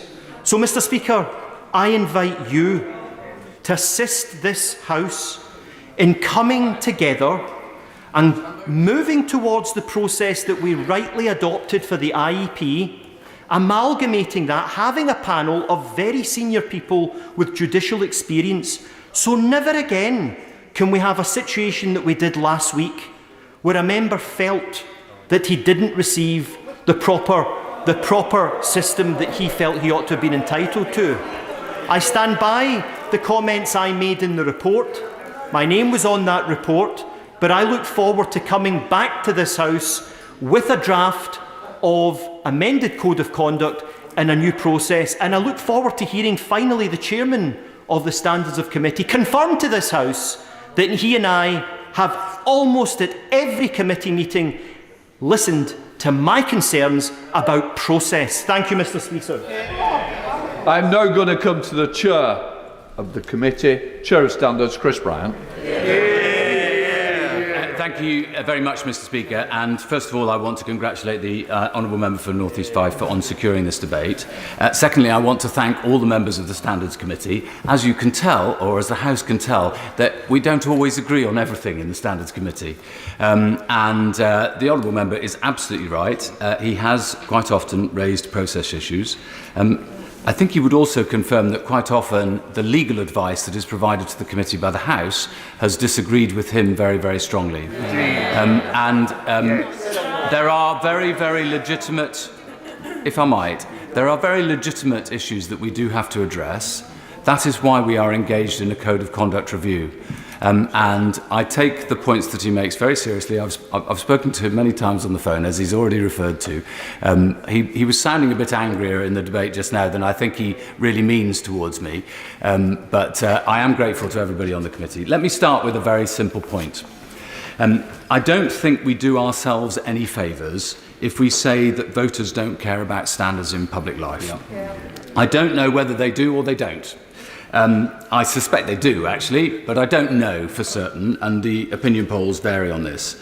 After all, I think that we've always prided ourselves as a country on not being corrupt, unlike some other countries in the world. But that isn't really the point. The question isn't whether Mrs Jones at number 32 cares about standards in Parliament. It's about whether we care about standards in public life and in Parliament. Every time we say that this doesn't really matter or that voters don't care about it, we give another excuse for bad behaviour. And I might also say that those of us who are MPs at any one time only hold our place here on trust. We have a duty not just to our constituents, but to the nation. Sorry, this is going to sound a bit pious now, but I think it's true nonetheless. We have a duty not just to our constituents, but to the nation, not just to this generation of voters, but to future generations of voters, to protect the reputation of Parliament rather than undermine it. Parliamentary democracy based on universal suffrage hasn't actually been around all that long. It's not even managed to have 100 years yet. It's a precious thing, and we do need to defend it, Mr. Speaker. The second point I'd make is that I think independence is absolutely central to any standard system for the House. Anyone involved in a disciplinary process, either as a defendant or a complainant, we need to remember that quite often there are complainants, many of whom are victims, need to be completely assured that those involved in adjudicating the matter will always approach the decision with a fair and open mind, without fear or favour. And that's what all 14 members of the Standards Committee seek to do. That is why it is a breach of the Code for any member of the House to seek to lobby a member of the Standards Committee. We must be allowed to do our work without any interference. Sadly, Mr. Speaker, I've told you this before, but I have to say that over the last 12 months, I have been lobbied repeatedly by a significant number of members about their own or other members' cases. I have always sought to be polite with members, but extremely robust in response. I apologise if I have seemed rude, but this is a very important part of maintaining the independence of the House and of the system. This also applies to whips. Some of my best friends are whips. I get the confession in early. But I would very gently urge whips to exercise a self-denying ordinance when it comes to Standards Committee reports, as has always been the case in every single instance in the past. Of course, there are matters on which the government has an understandable interest, matters of policy and finance, but it is inappropriate for anyone to whip House disciplinary matters. By definition, that turns us into a political decision rather than a quasi-judicial decision. Government should serve the House in standards matters, not the other way round. The independence of the Parliamentary Commissioner for Standards is also vital. She has to be able to get on with her work without being repeatedly attacked, briefed against, lied about, shouted at, bullied, threatened, or generally undermined. I think I'm quoting a former government chief whip when I say that the recent campaign against her has been very unedifying. It's been worse than that. It has been cowardly and unfair. I honestly think that the Minister should not just have apologised for last week, he should also have apologised to the Parliamentary Commissioner for Standards. That would be the right, gentlemanly thing to do. So, Mr. Speaker, can I just, on behalf, I think, of the whole House, apologise to the Parliamentary Commissioner for Standards for what she has been put through in recent days. I want to address the question of due process and ensuring that there is a fair hearing. It is an important distinction that we in the Standards Committee are not a court of law. Indeed, there would be dangers if we were to become a court of law, that we would all have to be legally represented, and that might lead to a process that benefited the wealthy who could afford lawyers over those who can't afford lawyers. We are a select committee of the House. And sometimes, of course, we're dealing with matters which are really rather minor, and you wouldn't want to bother a judge with, like the use of parliamentary stationery and things like that. But I just want to make it absolutely clear, as Speaker's Council did repeatedly as we went through both this investigation and every other investigation since I've been chair of the committee, which is that we have bent over backwards to make sure that any member gets a fair hearing. Due notice of the charges has always been ensured. A full opportunity to put one's case in writing and or in person. A chance to make arguments in defence or in mitigation. The right to appeal the Commissioner's findings to the committee.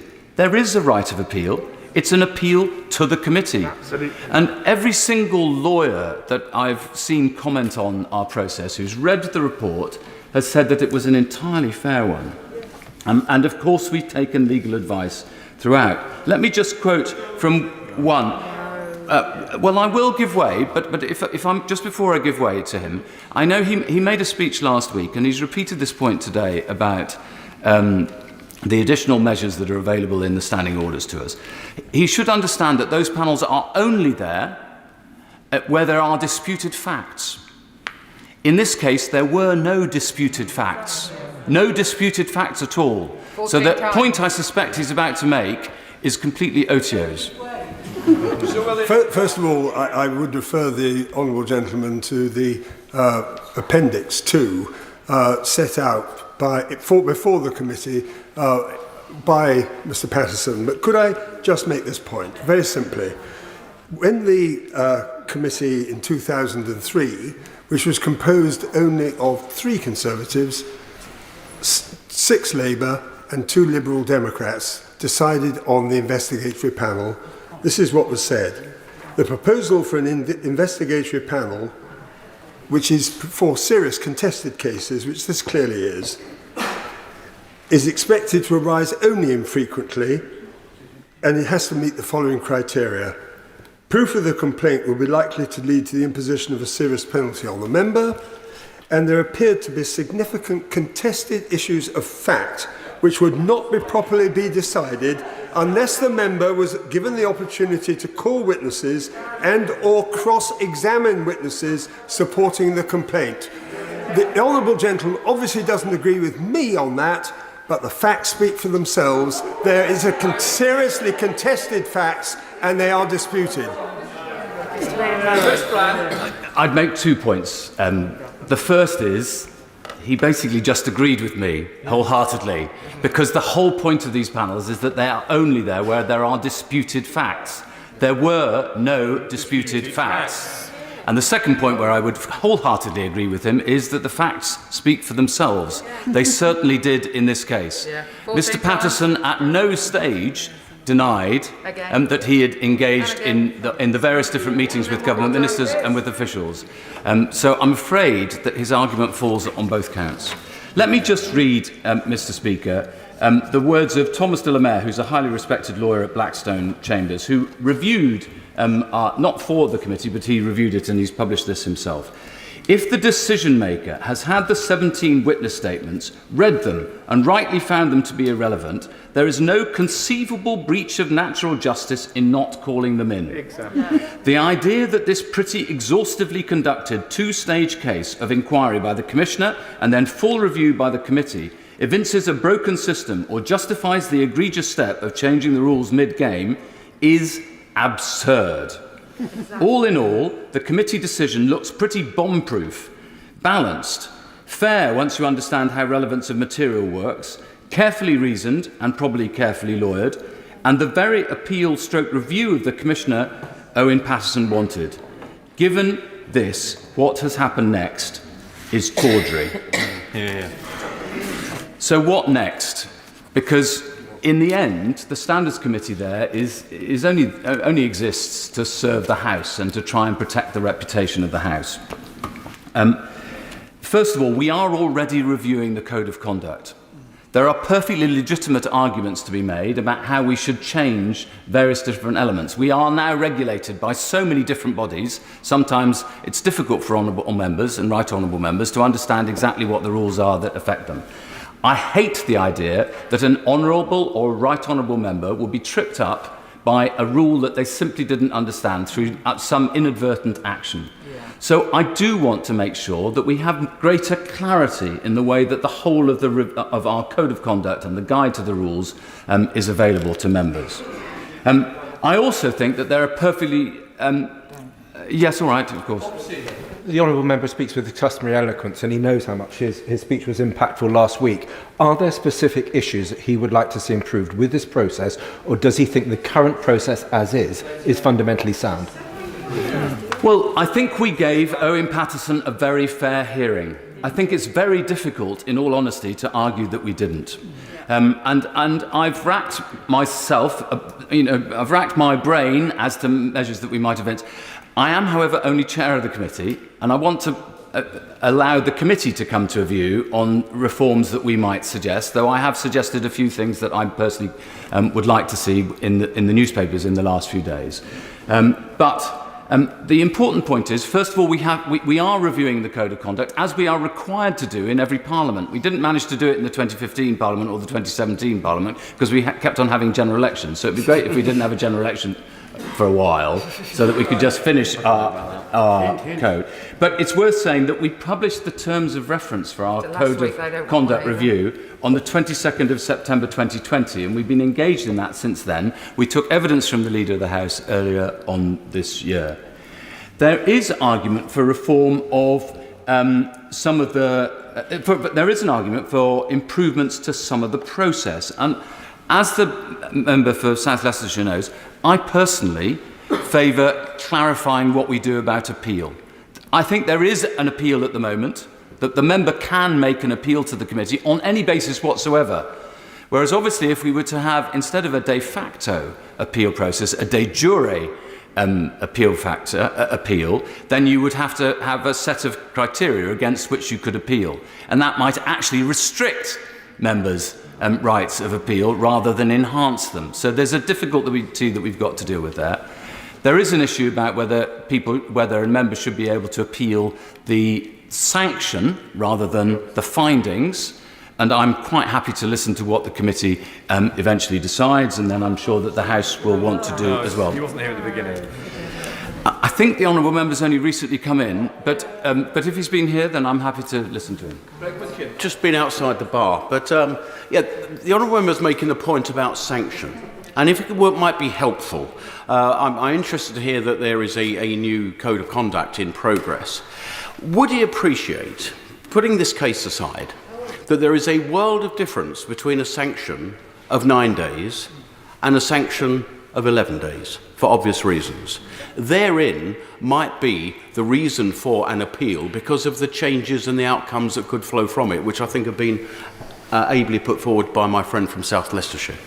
Yes, I'm not inimical to that view. I think there's a perfectly decent argument to say that maybe there should be an appeal on sanction. However, what we try to do in the committee is stand by precedents, because otherwise we're being unfair. We list all the mitigating factors, all the aggravating factors in each of our reports, and at the end of that we come to a conclusion based on the precedents that we've met. My suspicion is that any appeal body would do exactly the same. So I'm not sure that it necessarily would change things, but there is an argument for being able to bring such a thing in. What I noted that he said was leaving this case aside. And that's obviously the most important thing for me, that you cannot, in the words of the Leader of the House, conflate one case with change of the system. That, I think, in the end, is the precise polar opposite of justice. Yeah. That is injustice and has brought the House into disrepute.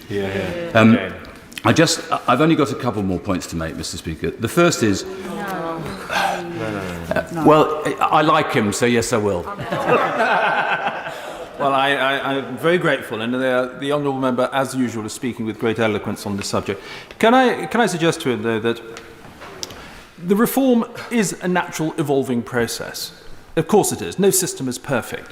But by and large, I think the system works quite well. So whatever the Right Honourable Member is doing, can he make sure that it's transparent as far as he is able to, it's progresses as speedily as possible? Because what I'm taking away from this debate and from the vote last week is that actually the right thing to do here is to let the committee produce its recommendations and for the House to consider them in full debate. Well, I'm very grateful for that point, and it's true that I think that the right way for the House to progress on a cross-party basis with the advice of independent members of the public is for us to complete our job of work, which we will have done, I'm sure, by Christmas, it may be even by the end of this month. I don't want to prejudge what the committee will decide, but to publish that, and then that will be an opportunity for the whole of the House to consider the matter. We will probably then want to produce a further report, which will be our final report on the draft code and its operation. I would just say, incidentally, that this system hasn't been in place very long. The mixture of the independent expert panel and the for ICGS cases and the Standards Committee has only been in place, well, you could argue since the 7th of January 2019, where the member for Northamptonshire introduced really important changes to the House, which I think were much valued by staff and across the House and members as well, and by the public. But in fact, the independent expert panel only started its work in January of this year. So the idea that we suddenly tear it all up and start all over again, I think, if I had one thing I'd say to the House, Mr. Speaker, it would be, let's just slow down. Yeah. Let's consider this properly in the round, all the different issues together.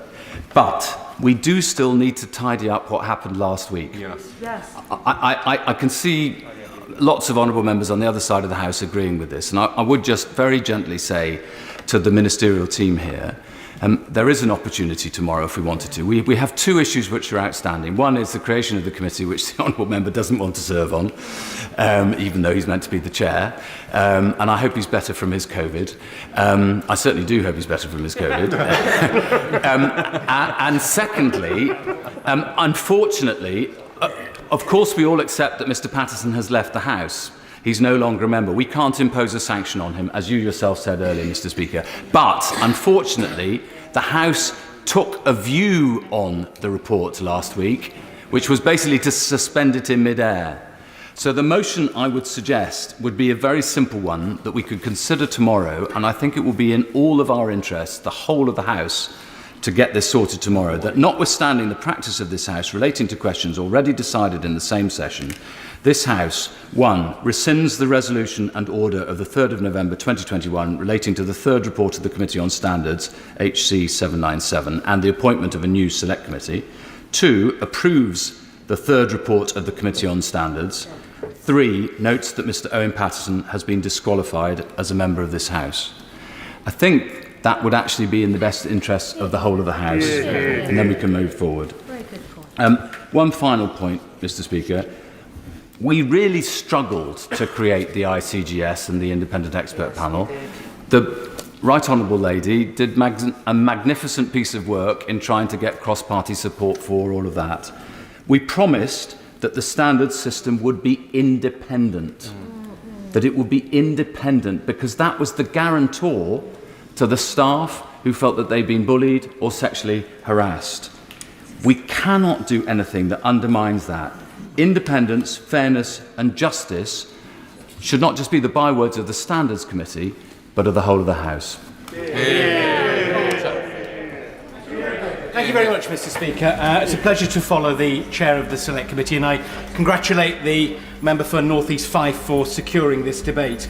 I hope today, as a member of the Select Committee, I can contribute to this discussion with the benefit of both knowing the details of the specific case we discussed last week and the wider issues about the rules that are enforced for MPs. This debate today isn't another case of parliamentarians arguing amongst themselves. This is about the integrity of this House, and it's one of the very reasons the Standards Committee has such an important role to play in ensuring the rules are clear, that the processes are fair, and that decisions are made in a way that makes sense to those in this House and those that elect us to serve here. And I think it's really important that we recognise that the overwhelming majority of members who serve in this House, on all sides of this House, are hardworking and will do their best to uphold the highest standards. Yeah. Indeed, members of all parties have fallen foul of the rules, so it's important that all parties contribute to these debates. Before discussing how some of the current processes could be improved, and following on from some of the comments made by the Chair of the Select Committee and the Member for South Leicestershire, if I may, I'd like to address a couple of matters raised last week when we debated the amendments and where I couldn't speak, and some of the subsequent commentary that I've seen in the newspapers, because I feel there is some misunderstanding around the work of the committee and how it reached the decisions that it did. And can I say, Mr. Speaker, that having spent many years sitting in court as a magistrate and in Crown Court where I listen to appeals, rarely does anyone ever agree with every decision that's made by a member of the judiciary. I try to apply the same approach to my role on the Standards Committee as I do as a judicial office holder, making decisions without fear or favour, affection or ill will, treating everyone the same regardless of their position or party. Firstly, I've read that the decision reached in relation to Mr. Patterson lacked legal supervision.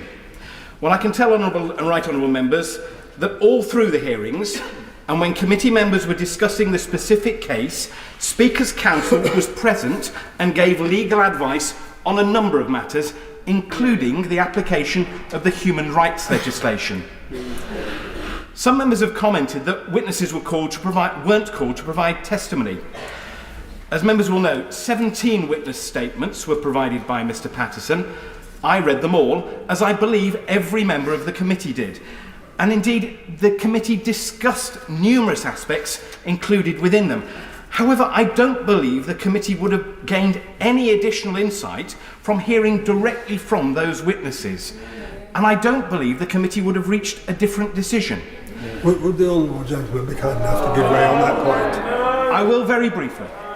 I'm sure that the honourable member has read the Joint Committee on Privilege regarding the 6 criteria, the minimum requirements for the maintenance of natural justice in relation, for example, to the examination of witnesses. Without that, and without the investigatory panel, does he not agree that it is extremely difficult, if not impossible, to know what the outcome would be until such a panel is heard with a legal assessor and the legal assessor himself deciding as to whether or not the rules of natural justice have been complied with at that point in time? I think my right honourable friend makes a very important point, and I'm going to go on and discuss more about natural justice in a moment. So if I may, I'll continue. I might add that in no previous case that I have seen on this committee have witnesses been called to give verbal evidence. And so the committee was right to maintain a consistent approach in its process. Had we not, very quickly people would have been saying, why are you changing the rules? There is also a route for questioning individuals such as witnesses in writing, should the committee feel that this is necessary. And we have done so recently. Thirdly, I've heard some say that the Commissioner is prosecutor, judge and jury, and I'm afraid that isn't quite the case. The Standards Committee make the final determination on all evidence, and only the committee decide on the sanction. The Commissioner makes no decision on a sanction. Should it feel on balance that the Commissioner has not satisfactorily made the case that a member has breached the code, as was the recent case with the member for Uxbridge and South Ruislip, the committee can reject the Commissioner's findings. Mr. Speaker, in early 2020, the House charged the Standards Committee with conducting a review of the codes of conduct and how the code should be upheld in terms of sanctions. Without going into details of the committee's findings, because it's not yet ready to be published, I can tell the House that we've held numerous evidence sessions, including with the Leader of the House, with the Chief Whips from both government and opposition, and we've received evidence from similar bodies who regulate professions. Plus, we've received evidence from the Committee on Standards in Public Life and senior members of the judiciary. All this is feeding into our report that will be made public later this year. I would, though, like to share one or two of my personal views on a number of issues that have been raised. Having served on the committee for some time now, I do have concerns that the current set of rules and codes are complicated. Although I'm afraid not the system that's related to paid advocacy. That, I'm afraid, is very straightforward. And there are a number of different bodies, as the chair of the Select Committee has just mentioned, that are involved in giving advice and investigating breaches. IPSA make decisions on spending and can take action if you make a claim incorrectly. Independent expert panel deals with bullying and harassment. Advice on using the portcullis and letterheads comes from the house authorities. The registrar gives advice on what can be recorded and what should be recorded. The Standards Committee deals with some of the sanctions, but not others. It's confusing. I'm a member of the Standards Committee, and I get confused. I touched earlier on the role of the Commissioner as the investigator and the advisor, and I do think the system would benefit from some changes to separate those roles, with the Commissioner investigating and with legal counsel advising, so that we are absolutely certain we're following the right legal roles. I worry that good behaviour and time served in this House sometimes may work against you if you're found to have breached the rules. And I think that's something that we need to look at very carefully. I worry that members are prevented from speaking to anyone about cases raised against them. Indeed, specifically, they are warned not to discuss their cases. Now, there is value in not having a war in the press, but it doesn't stop reporting, and it doesn't help to ensure that MPs are given the right support that they may need, particularly when dealing with vexatious claims. And finally, Mr. Speaker, I worry that members don't recognise the value that lay members bring to the current Standards Committee.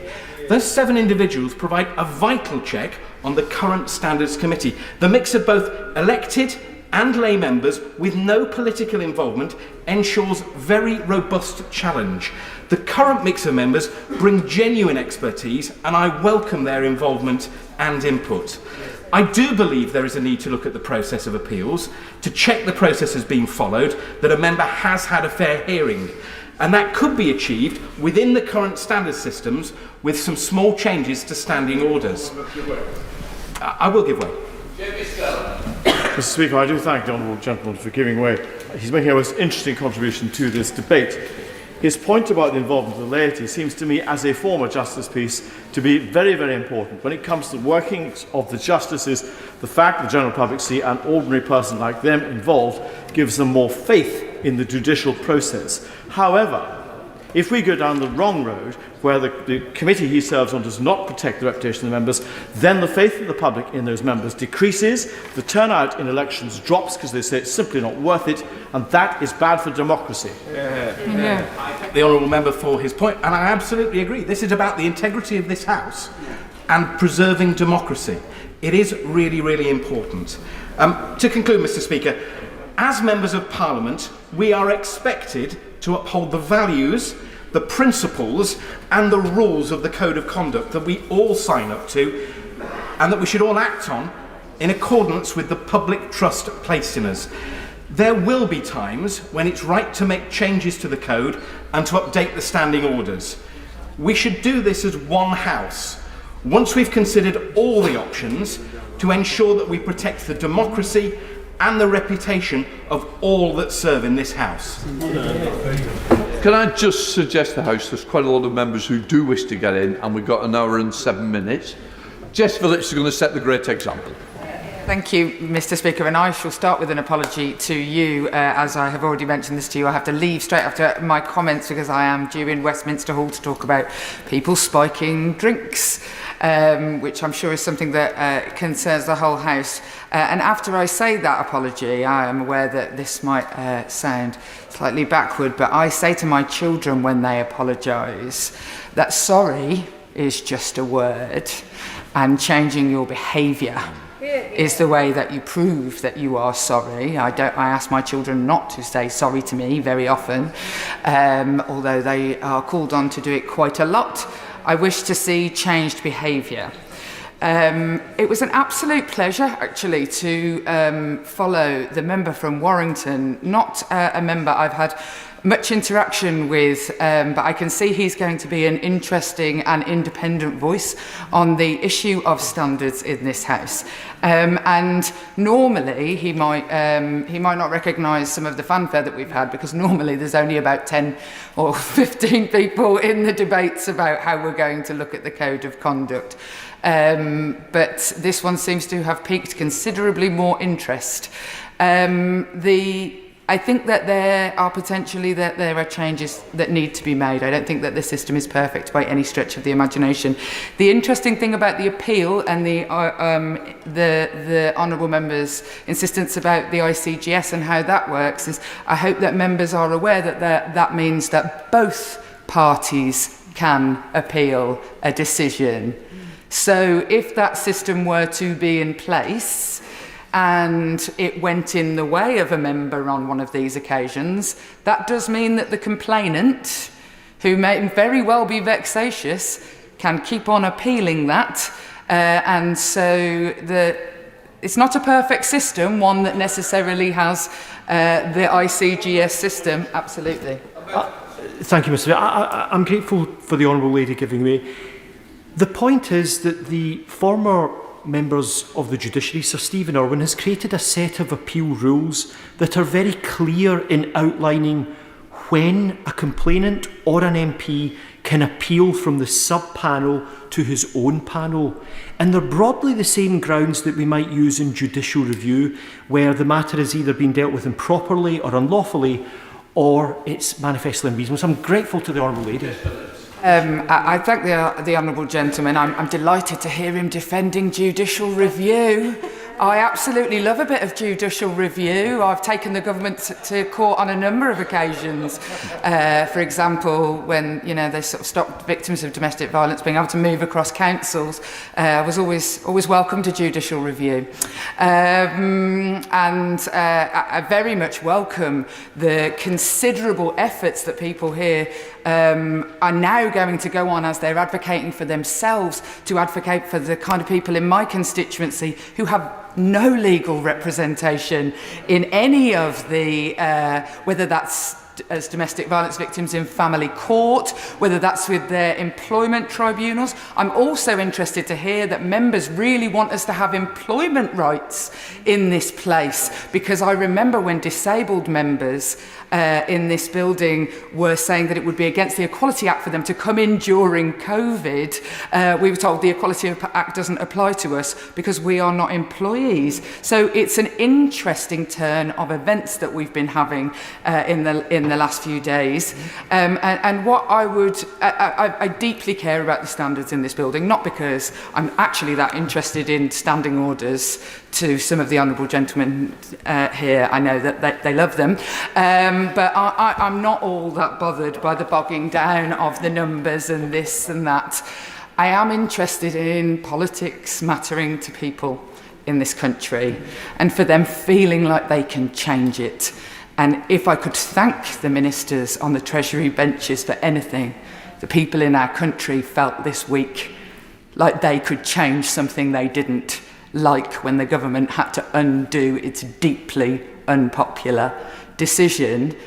But the more we degrade this place, and for some of us that is considerably more dangerous than it is for others, for some of us it every day screams in our faces that democracy has been undermined. It is dangerous if we don't get the standards in this place right, and that we don't do it together, collegiately, in the proper process, which has, up until last week, largely been my experience. And it is a shame that on this occasion, that was not the case. I do have to go and talk about other things in another part of this House, but I am just going to finish by saying, in the one rule for the people outside this building and different rules for the people inside this building, it has been phenomenal for me this week to see the different contracts that organisations like Randox have been given without a tender process. And I speak as somebody who spent hours and hours of my time working in charities, filling in tender process after tender process for the kinds of amounts of money like £25,000 for a children's sexual exploitation service that would last for a whole year. And I had to put what sort of locks were going to be on the doors in the office and where we would keep in how we would lock the filing cabinets, and hour by hour Home Office contracts that I have worked on, where literally the staffing hour is given out in 15-minute blocks. And I'm monitored on that, it is accounted for, and I find that what I needed was hundreds of thousands of pounds to pay somebody in here to make that a little bit simpler. And we can blame COVID all we like, but I sat and filled in the government paperwork for grants for organisations that were offering refuge accommodation during the COVID-19 pandemic, and there were pages and pages where they had to reply to multiple different organisations, multiple different departments, and I helped lots of charities do it, and I didn't charge anyone a single bean. And so I will finish on saying there is one rule for the people in our country, and there's seemingly another rule for enormous, friendly companies who are willing to pay the people in here. Honourable Lady, on securing this debate and very much welcome it. I too am a member of the Standards Committee, and usually by precedent we do not comment on the cases that we put out. We put everything into our report and allow the report to speak for itself, but last week left us in slightly unusual circumstances where we felt the need to try and clarify some things around our work, our processes and our motivations. I have served on the committee since February of last year. Usually it is senior members of the House that serve on the committee, but I've had the great privilege to do so. And with respect to the chairman of the committee, it is in many ways a horrible committee to sit on, because there is a huge amount of work to do and very little links back to your constituency. You sit in judgment on colleagues, some of whom you have tremendous respect for, and I joined the committee at a time in which there was great change within the processes around ICGS and around the new things that we were creating, but also questions around the rules that we were upholding, around oversight of the Commissioner, and around the processes that we were trying to apply as a committee. Yet I joined up willingly, because perhaps the greatest threat to our democracy is when people outside of this building point to all of us and say they are all the same. They are all on the tape. Now, it is true that anyone in this House can make a mistake, but the vast majority of colleagues on all sides of this House are desperate to stay within the rules and are well-intentioned. But for those who do break the rules, the punishment must be fitting. I had no problem voting for the report that was discussed last week. I would do the same again today. And I have only 3 points that I wish to place on the record. The first is around process. Many honourable and right honourable members have said the process of standards cases needs improving. I agree. I think every member of the Standards Committee would say they agree. They would probably disagree over which parts of the process should be improved, but nevertheless, there is a commitment amongst all members of that committee to try and improve the process and to be as good as possible. And what I would say to the House is that since the process under which we currently operate was agreed before I became a member of this House, and the committee has been set the homework of trying to uphold the process that exists and make a success of it at the moment. If the assignment is to now come up with a different and improved process, I am sure we will undertake that as happily as possible. I do, however, caution that I think Mr. Patterson would have been found to have broken the rules under any process that we create, and we should not kid ourselves on that front. I appreciate that he has many friends in this House, and the tragic events that have impacted him and his family rightly deserve all of our sympathies. But that is a separate point to his conduct. Equally, I would caution some colleagues around their desire to rush towards a pseudo-legal adversarial process to replace the current system. Be careful what you wish for. I think that path will lead to more antagonistic cases, a greater role, as the chairman of the Select Committee set out, for external counsel, which I fear will create inequality amongst members and those who have particular private wealth, and will potentially create a significant loss of parliamentary privilege. Secondly, it has been suggested by some senior colleagues on the backbenches on this side that, as I have only been here for 2 years, as has the member for Warrington South, that we don't know how this place really works. I say, with the greatest of respect to those colleagues, that I think that 2 years here is more than enough to know the difference between right and wrong. Yeah, well said. Many senior colleagues have made comments and suggestions regarding the committee's work.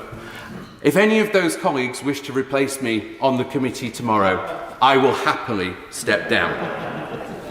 Third, I wish to strongly defend the lay members of the Standards Committee. I know that very few members have interacted with them or had the experience of sitting on a committee with lay members. Those I have served with on the Standards Committee are conscientious, hard-working and fair. I have learnt a tremendous amount from them, and I hope that they would say the same in return. I will give way. I'm grateful for him giving way, and I've been a member of the House for 20 years. And can I say that the maturity and the balance of the speech that he's given makes me want to intervene on him to thank him for serving as a member of the committee, because I can certainly say it's something I've never been willing to do as a member of the House, and I thank him and the chair and the other members of the committee for the service that they give to this House. Welcome that, but we do need to push on. Intervention killed a career, Mr. Speaker. It is the untold story of last week's situation that absolutely none of the points raised by Mr. Patterson and his various supporters were not discussed by the committee at length. The report that was produced contained many of the responses and corrections. Everyone is entitled to disagree with what the committee decided, but I think it is desperately unfair to suggest that the committee did anything other than forensically examine all of the evidence presented to them and reach the appropriate decision. The committee so often has diverse starting points, but we work incredibly hard to reach a consensus, which I think is the very definition of fairness for members whose cases appear in front of us. And if we change the process to remove these lay members, I think our standard system will be all the poorer for their loss. It was only a matter of weeks ago that this House was united in grief for the loss of a great colleague. That was us at our very best. Today's debate, the mistakes that have been made, the opportunism of some of the opposition members, and I hate to point it out, and the rush to create a new system without full consideration is us at our very worst. I am a proud member of the 2019 intake that came to this House determined to deliver a better politics for my constituents. I want a free and fair standards process that allows me to look my constituents in the eye and say, no, we are not all the same. Improvements can be made, but rushing through risks creating a bigger mess. Let cooler heads prevail. Our duties as members of this House are wide-ranging. We represent our constituents, we create laws, we hold the government to account, and we work to further many issues. But we are also role models, held to a high standard. When we fall short of those standards, as any member can do, we should remember our duties to this House, to our colleagues, and to our democratic system. Thank you, Mr. Speaker, and I wish to thank the Honourable Member for North East Fife for securing the debate today. It saddens me that we find ourselves here today having to debate the consequences of the decision that the majority on the government benches took last week when it came to the former member for North Shropshire. Such a debate should be unnecessary. But sadly, due to the actions of last week, the consequences beyond this place, Mr. Speaker, are very clear. Further erosion of public trust in our politics and its representatives. A real anger that it's one rule for the hard-working majority and another for politicians. And a growing sense of apathy that weakens our democracy, our institutions, and makes us all poorer. I have since wondered what my own constituents would think. Indeed, do think, because many have contacted me. Those facing fire and rehire, those struggling to make ends meet on universal credit, and those waiting on access to decent social care. The adage that yesterday's news will be today's chip paper will not bear true. And with this Prime Minister, so long as he remains in place, I fear we will return to this dark place again and again. The substantial majority on the government benches, the substantial majority that the government won at the last general election does not make them beyond reproach. It does not make the Prime Minister beyond reproach. And it does not make any honourable or right honourable member in this place beyond reproach. The younger, newer intake opposites probably understand this. Like me, they probably thought they had entered a 1990s time warp last week. But when it came to the crunch, the old boys network reigned supreme. Frankly, I'm fed up with this place lurching from one scandal to another. So too are my constituents who expect better. Now is the time to draw a line in the sand. And in my opinion, there are two things we should prioritise, along with those outlined by the Right Honourable Member, the Leader of the Opposition. First, to making corruption in public office a criminal offence which applies to any MP that falls short of the standards that are expected of them. And secondly, banning any MP from having a second job unless such is required to maintain professional accreditations. Because, Mr. Speaker, from where I come from and for the people I represent, an MP's salary is more than enough to live on. And quite frankly, it is a full-time job if you are doing it properly. It's not enough for the privileged class of MPs, such as the likes of the former MP for North Shropshire, or indeed anyone on any of the benches, and particularly the government benches. And I'd like to quote Lord Tebbis: "If it is not enough for you, get on your bike, find another job, leave, because no one is forcing you to stay. And if we don't all act, all I fear is public hostility towards all members in this place will only get worse. And after all, it only takes a few rotten apples to spoil the whole barrel. And in the public's eyes, everyone in this place is in the barrel." Thank you. Mark Harper. Thank you very much, Mr. Speaker. And can I commend you for your statement that you made before this debate started. I agreed with every word, and also to the Honourable Lady, the member for North East 5 for securing the debate. Usually, Mr. Speaker, I start by saying it's a great pleasure to speak in this debate. On this occasion, it isn't really.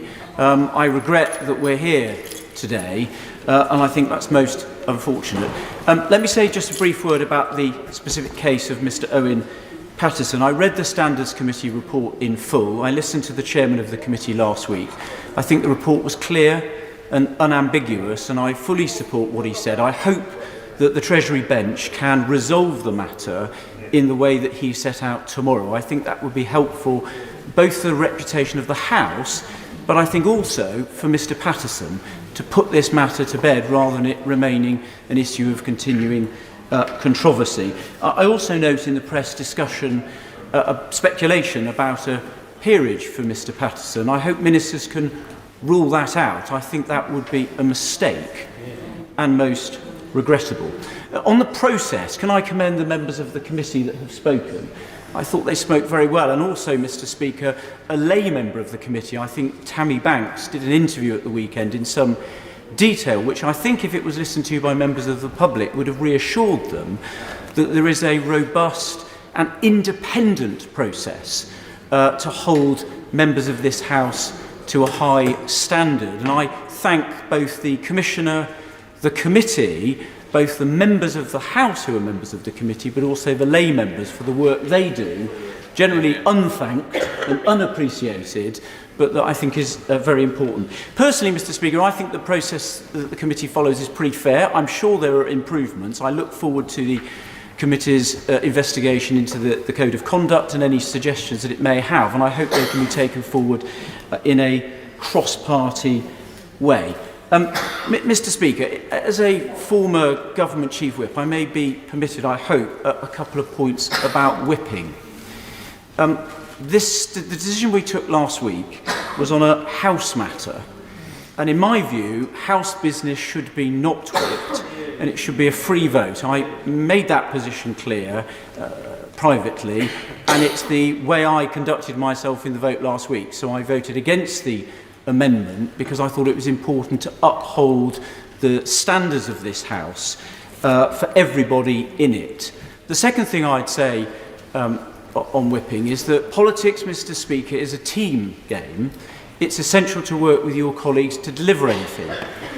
But if the team captain is to expect the loyalty and backbenchers and ministers to listen to the direction of the team captain, they deserve that decisions are well thought through and soundly based. And if on occasion, as on this occasion, and I think the Chancellor of the Duchy of Lancaster set that out very well, the Minister of the Cabinet Office set it out very well, and he was a very valued member of my whip's office, and he did apologise on behalf of the government. But if the team captain gets it wrong, then I think he should come and apologise to the public and to this House. That's the right thing to do in terms of demonstrating leadership. Mr. Speaker, my final point is this. It's really important that when this House debates standards in public life, we all remember, every member, that we're judged on what decisions we make. And I was elected in 2005, and I was therefore in this House when we had to live through the expense scandal, which enveloped members on both sides. It's despite the fact, Mr. Speaker, that I never got caught up in that, I had a completely clean bill of health. It's the only time in my 16 years as a Member of Parliament, when I was at a social function and someone asked me what I did, it's the only time I've been ashamed to say I was a Member of Parliament. I'm not going to do anything or allow anyone to do anything that takes us back to those dark times, and I will do everything I can to avoid us getting there, and no one is going to stop me conducting myself in a way that keeps us free of that damaging reputational era. We've got to have high standards, improve them, and that, Mr. Speaker, I think is what every member of the House wants to achieve. Mr. Speaker, I've only been a member of this House for 6.5 years. First of all, I should congratulate the Honourable Member for North East 5 for securing this important debate. But I've only been a member here for 6.5 years. I don't have an inbuilt affection for this place or its traditions or anything really to do with it. But I do have an inbuilt sense of justice, fairness, and an inbuilt sense of how things should be done correctly. I think it was an appalling day in the House last week, and unfortunately I was acting Chief Whip for my party and had to handle what was happening with the Old Boys Network in this place and try to think on my feet. I don't think I acquitted myself terribly well, and I don't want to go on about everything that has been already mentioned in here, but I have to say that one of my children was present in this House when the expenses scandal was on, and I never thought I'd be standing speaking here in any case, but certainly not about what I think is corruption, Old Boys Network and double dealing. I find this appalling. What I've found even more appalling since last Wednesday is the attack on the Commissioner for Standards. Absolutely egregious. Now, egregious was the word used in terms of Owen Paterson, the former MP in this place, because of what he did. And it brings to mind it is almost, I can't explain, it absolutely pains me that I am seen as a member of this place where people think it's right to run roughshod over the rules, to take part in bringing this place into dispute, and then have their government say, right, everybody on our benches, vote for a new commission that we'll make up and we'll run it. This is not how any parliament should be run. And I see the leader in his place, and I find the leader to be a polite, affable gentleman in cases, but I think he's squirming in his place today. He brought forward the motion last week, and he should be standing answering questions on why he did that and why it was in such ridiculous terms. Mr. Speaker, I said at the start, I've only been here 6.5 years. I don't want to be here much longer. I want to move to an independent Scotland. This kind of behaviour isn't allowed in the Scottish Parliament. I do not want people in Scotland to think that because I am a member of this Parliament that I would back this. No. To be fair, it's not allowed here, right? No, thank you. I hear yeah, I think it's clearly been quite a comment that my honourable friend has made, but would she agree with me that it would actually move many things a great deal forward if this place was to come more into line with the Scottish Parliament, where in fact this sort of behaviour is indeed a criminal offence? Of course I'm going to agree with the Honourable Member for Midlothian. Yes, it is, and it really is. Now, it's the Right Honourable Member, the Chair of the Committee on Standards, has quite rightly pointed out it's not allowed here. But what wouldn't be allowed and what wouldn't happen in an independent Scotland is the kind of shenanigans that took place to protect one of their own, to increase the old boys network, and to send a junior minister to defend what the government did last week. Bell.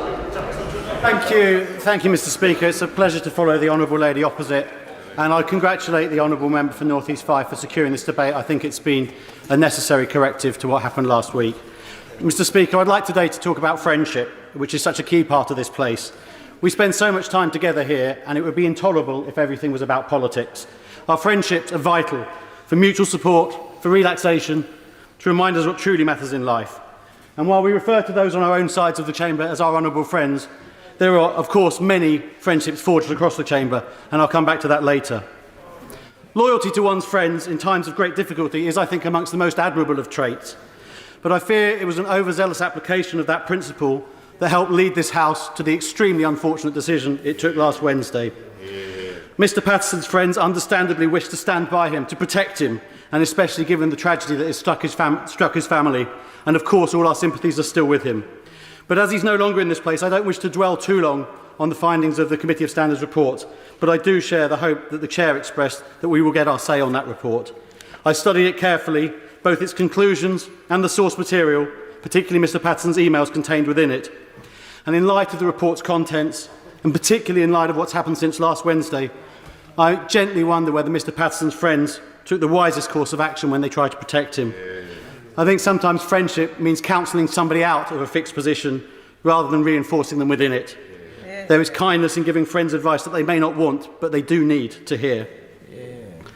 Mr. Speaker, I am proud to be part of the 2019 Conservative intake of MPs, often called the 109, and I've made many new and firm friendships within that group since I arrived in this place. There is nothing like a shared experience to bond people together, and I think we've all been through quite the experience in the last 2 years.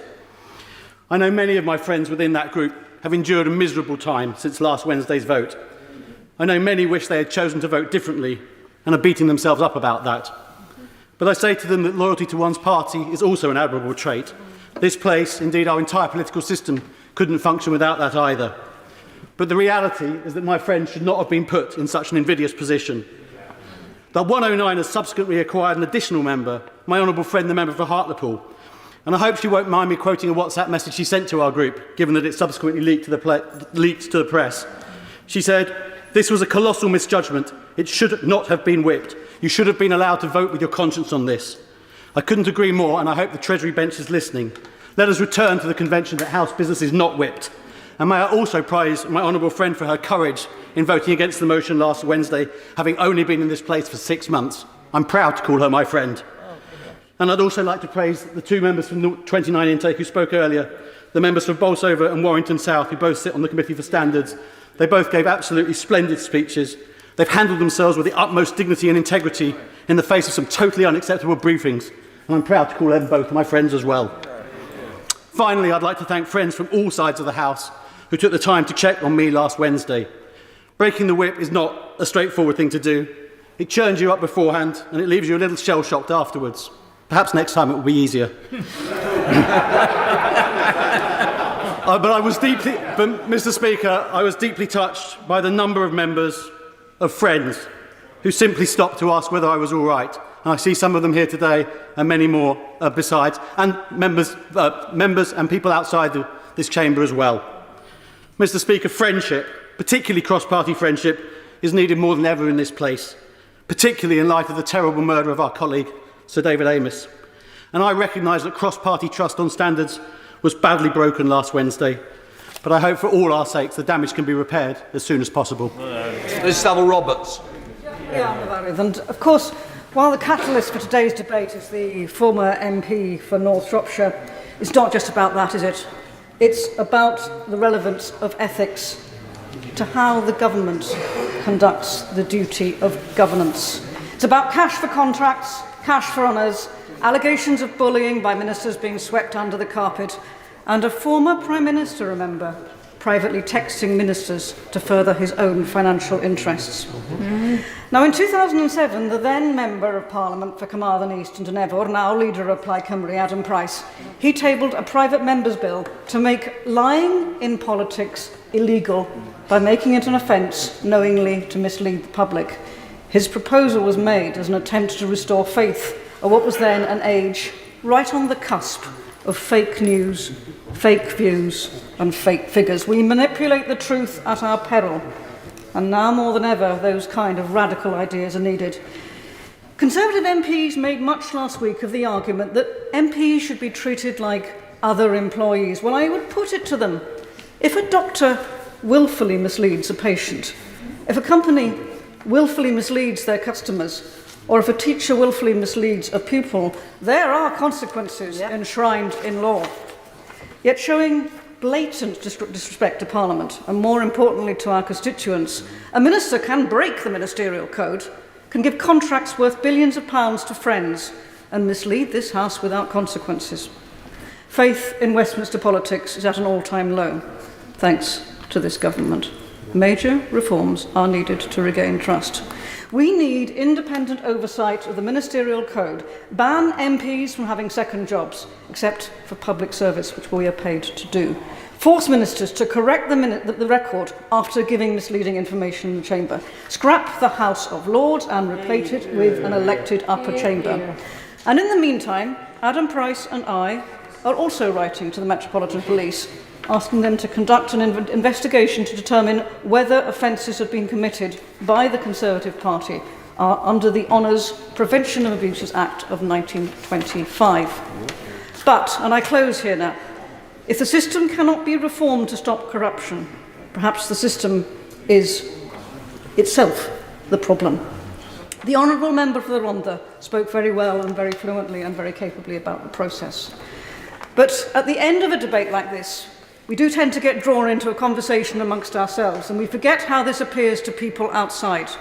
I will tell you, the people of Wales are seeing their representation here being reduced from 40 to 32 members. They see a government with a robust majority being able to ride roughshod over perfectly normal, accepted ethical standards. And the people of Wales will be asking whether this is the system that serves them best, or whether the people of Wales could do it better themselves. A point of order, Kevin Brown. Thank you, Mr. Speaker. On a point of order, and further to what the former Government Chief Whip said earlier, the member for Forest Dean, right on member for Forest Dean, I understand the Prime Minister arrived back in London at 5 p.m. this evening at King's Cross. Would it be in order for him following what the Right Honourable Member said, for him to come to the House, either before the end of the debate or if that's not possible, to make a statement to the House in order to personally apologise in the way that the former Chief Whip advised he should. To be quite honest, on a point of order. Right, let us continue to David, either Sir William or David Jones, whichever one of you next. David. Thank you very much, Mr. Speaker. And it's a pleasure to follow the Honourable Lady the Member for Dwyford Meirionnydd. The former member for Shropshire, the Right Honourable Owen Paterson, served his constituency for some 24 years and held some of the highest offices in government. And what has happened to him is, by any standards, a tragedy. He's lost his career, but much worse, he's lost his wife in the most distressing of circumstances, and at a human level, there cannot be a member of this House that does not feel at least some degree of sympathy towards him. I've heard the proposal of the chair of the Standards Committee as to the way forward in terms of dealing with the case of Mr. Paterson. But may I say this?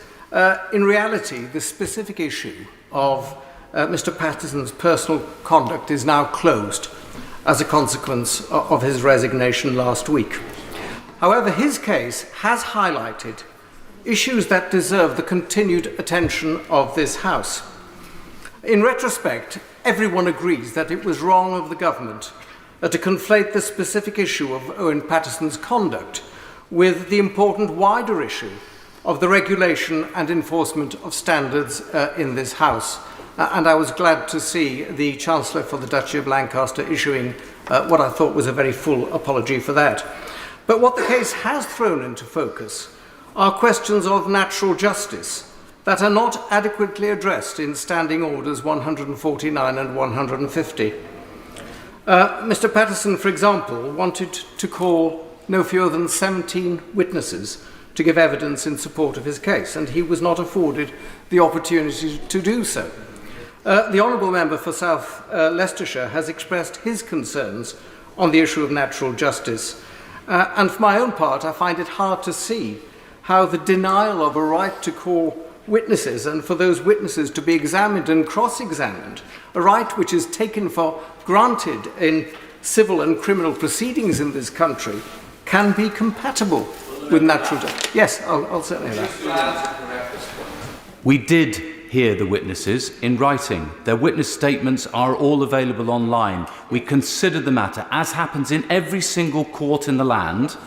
We considered the matter as judges would and as many tribunals would. And I would just say to him, he voted for a motion which I'm afraid did not close the matter on Mr. Paterson.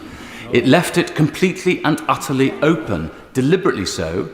And indeed, Mr. Paterson still asserts that he's innocent, and if he were a member, he would do the whole thing all over again. So I'm afraid we will have to tidy this up. I hear what the chairman of the committee has to say, but frankly, it's one thing to read written evidence. It's another thing for that evidence to be tested in examination and cross-examination, and that was not allowed.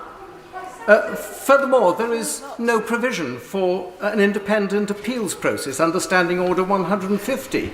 I don't believe that that can be right either. Provision should be made for a proper appeals procedure under the Standing Order 150 process, as indeed there is under the Independent Complaints and Grievance Scheme, where an appeal panel is chaired by a High Court judge. And there should also be greater legal input into the entire process. Standing Order 150 does provide for the establishment of an investigatory panel with a legally qualified assessor and counsel, but only at the behest of either the Commissioner herself or the committee. And that, of course, was not done in Mr. Paterson's case. And indeed, ever since the procedure was first put in place, no such panel has ever been established, which is a matter of regret, because the legal assessor has a duty under Standing Order 150-10 to report to the committee his opinion as to the extent to which its proceedings have been consistent with the principles of natural justice. And, Mr. Speaker, that is the only occasion in which the words natural justice appear anywhere in Standing Orders 149 and 150. and that, I suggest, is also a matter that needs to be rectified. In the debate last week, the Right Honourable Member for Orkney and Shetland, who I'm delighted to see in his place today, made the important point that while he was sympathetic to the proposition that the rules do need reform, this could only be done with consensus. And I believe that Mr. Patterson's case, despite its wholly regrettable outcome and, frankly, the way it was handled last week, has highlighted deficiencies in the process that do need to be addressed by the House. And I very much hope that now that the sting caused by the conflation of the individual case with the wider issue for need for reform has been removed, the House can proceed on the basis of consensus and seek to make improvements to a system which, whatever the rights and wrongs of the Patterson case, is so clearly in need of reform. Thank you, Mr. Speaker, and I'd like to begin by congratulating the member for North East Fife for securing this very important debate. But, Mr. Speaker, never in my short time in Parliament have I witnessed such naked corruption as I did last week, in the botched attempt by the Tories to save their mate from being held to account for his serious misconduct. And that the Prime Minister hasn't even showed up today shows once again that he thinks he can duck the consequences of his actions, particularly as we've just found out he's sitting down the road having a cuppa. He's making an absolute mockery of his office and our democracy. 3 members of the opposite bench who are currently under investigation by the Parliamentary Commissioner for Standards voted in favour of ripping up the rules, and we've heard reports that the Prime Minister threatened his MPs with losing funding for their constituencies if they did not back his plans on Wednesday. Blackmail to cover up corruption, what an utter disgrace. Call it what it is, the government's attempt to rewrite the rules was unashamedly corrupt, that it was done in an attempt to cover up the kind of corruption that we've seen throughout this pandemic. And it tells us everything we need to know about the depth of contempt the Tories have for the constituents and country they are supposed to serve. The member in question was found guilty of breaking cash for access rules after he received £100,000 from 2 firms, who then went on to win hundreds of millions of pounds worth of coded contracts, despite evidence they were not up for the job. How many more crony contracts has this government allocated? Over the last year, we have seen the previous Health Secretary agreeing a COVID test contract to his pub landlord via WhatsApp. We have seen revelations that a fifth of UK COVID contracts raise red flags for corruption. 27 PPE or testing contracts worth £2.1 billion were paid by the taxpayer to firms with connections to the Tory party. Enough is enough.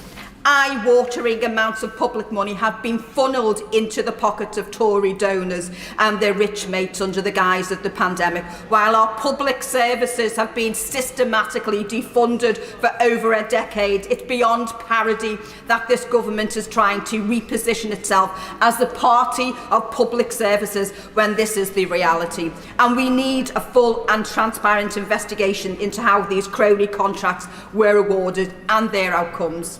Not only do the Tories think it's okay for MPs to take on lucrative second jobs, which clearly create conflicts of interest between the constituents they serve and their paymasters and big misters, who buy influence through the back door.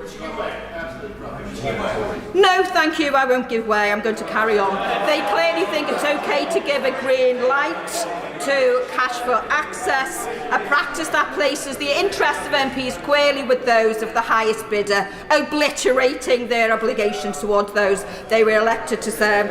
And Mr. Speaker, so with that in mind, I will ask the Minister to take this opportunity to write here and now to commit to going back to government and appealing to them to take action to ban second jobs for MPs unless they need to retain professional recognition. Thank you, Mr. Speaker.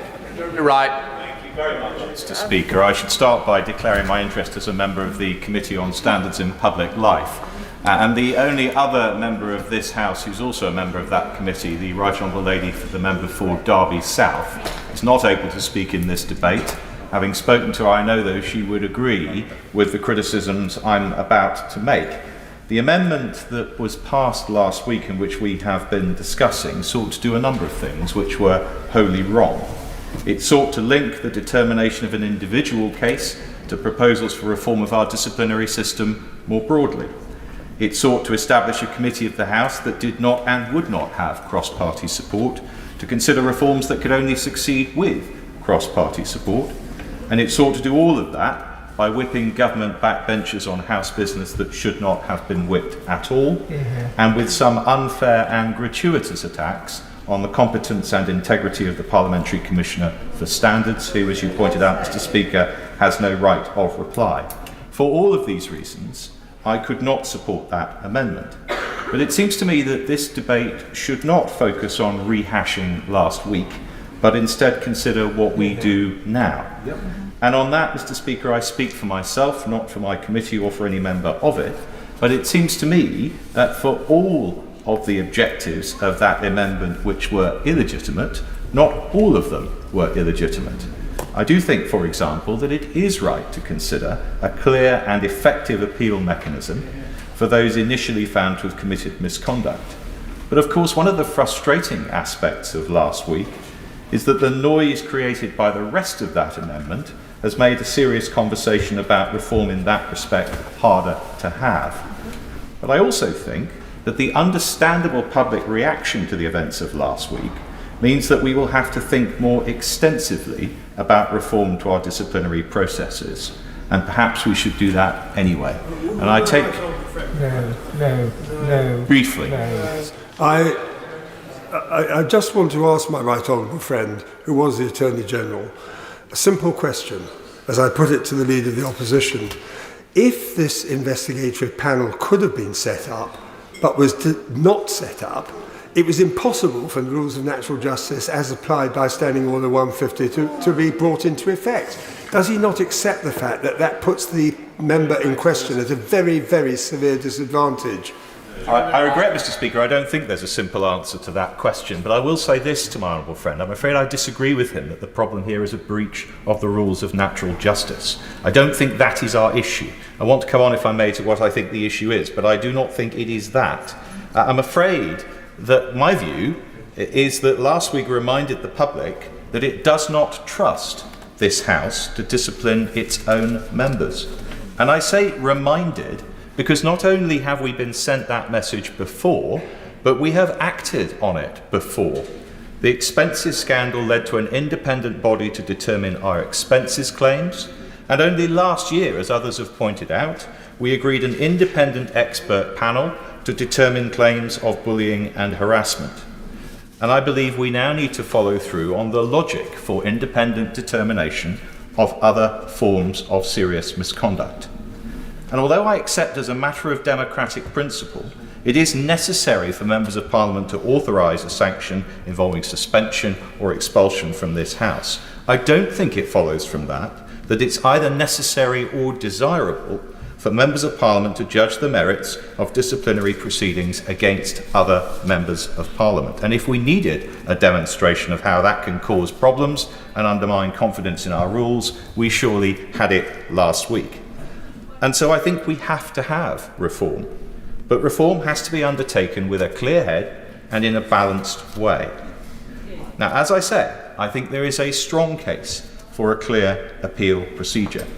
Now, I've heard the argument made particularly forcefully and well by the Honourable Member for Rhondda that the Standards Committee's consideration of a case is in effect an appeal from the Commissioner. But I have to say, with great respect to him, because I generally do agree with what he says, I don't think that's quite right. An appeal is a means of challenging a decision. The Commissioner makes a recommendation and not a decision. The decision is made by the Standards Committee, and it's that decision that would be subject to any appeal that we added to the current architecture. But again, with great respect to the Honourable Member for Rhondda and indeed to his committee, because I think he and they do a good job, I think we are going to have to face the need for a greater independent element in deciding cases of serious alleged misconduct by other members of this House. Now, I don't, to come back to the point my Honourable friend for Stone made, I don't entirely go along with the view set out by my Honourable friend for South Leicestershire that what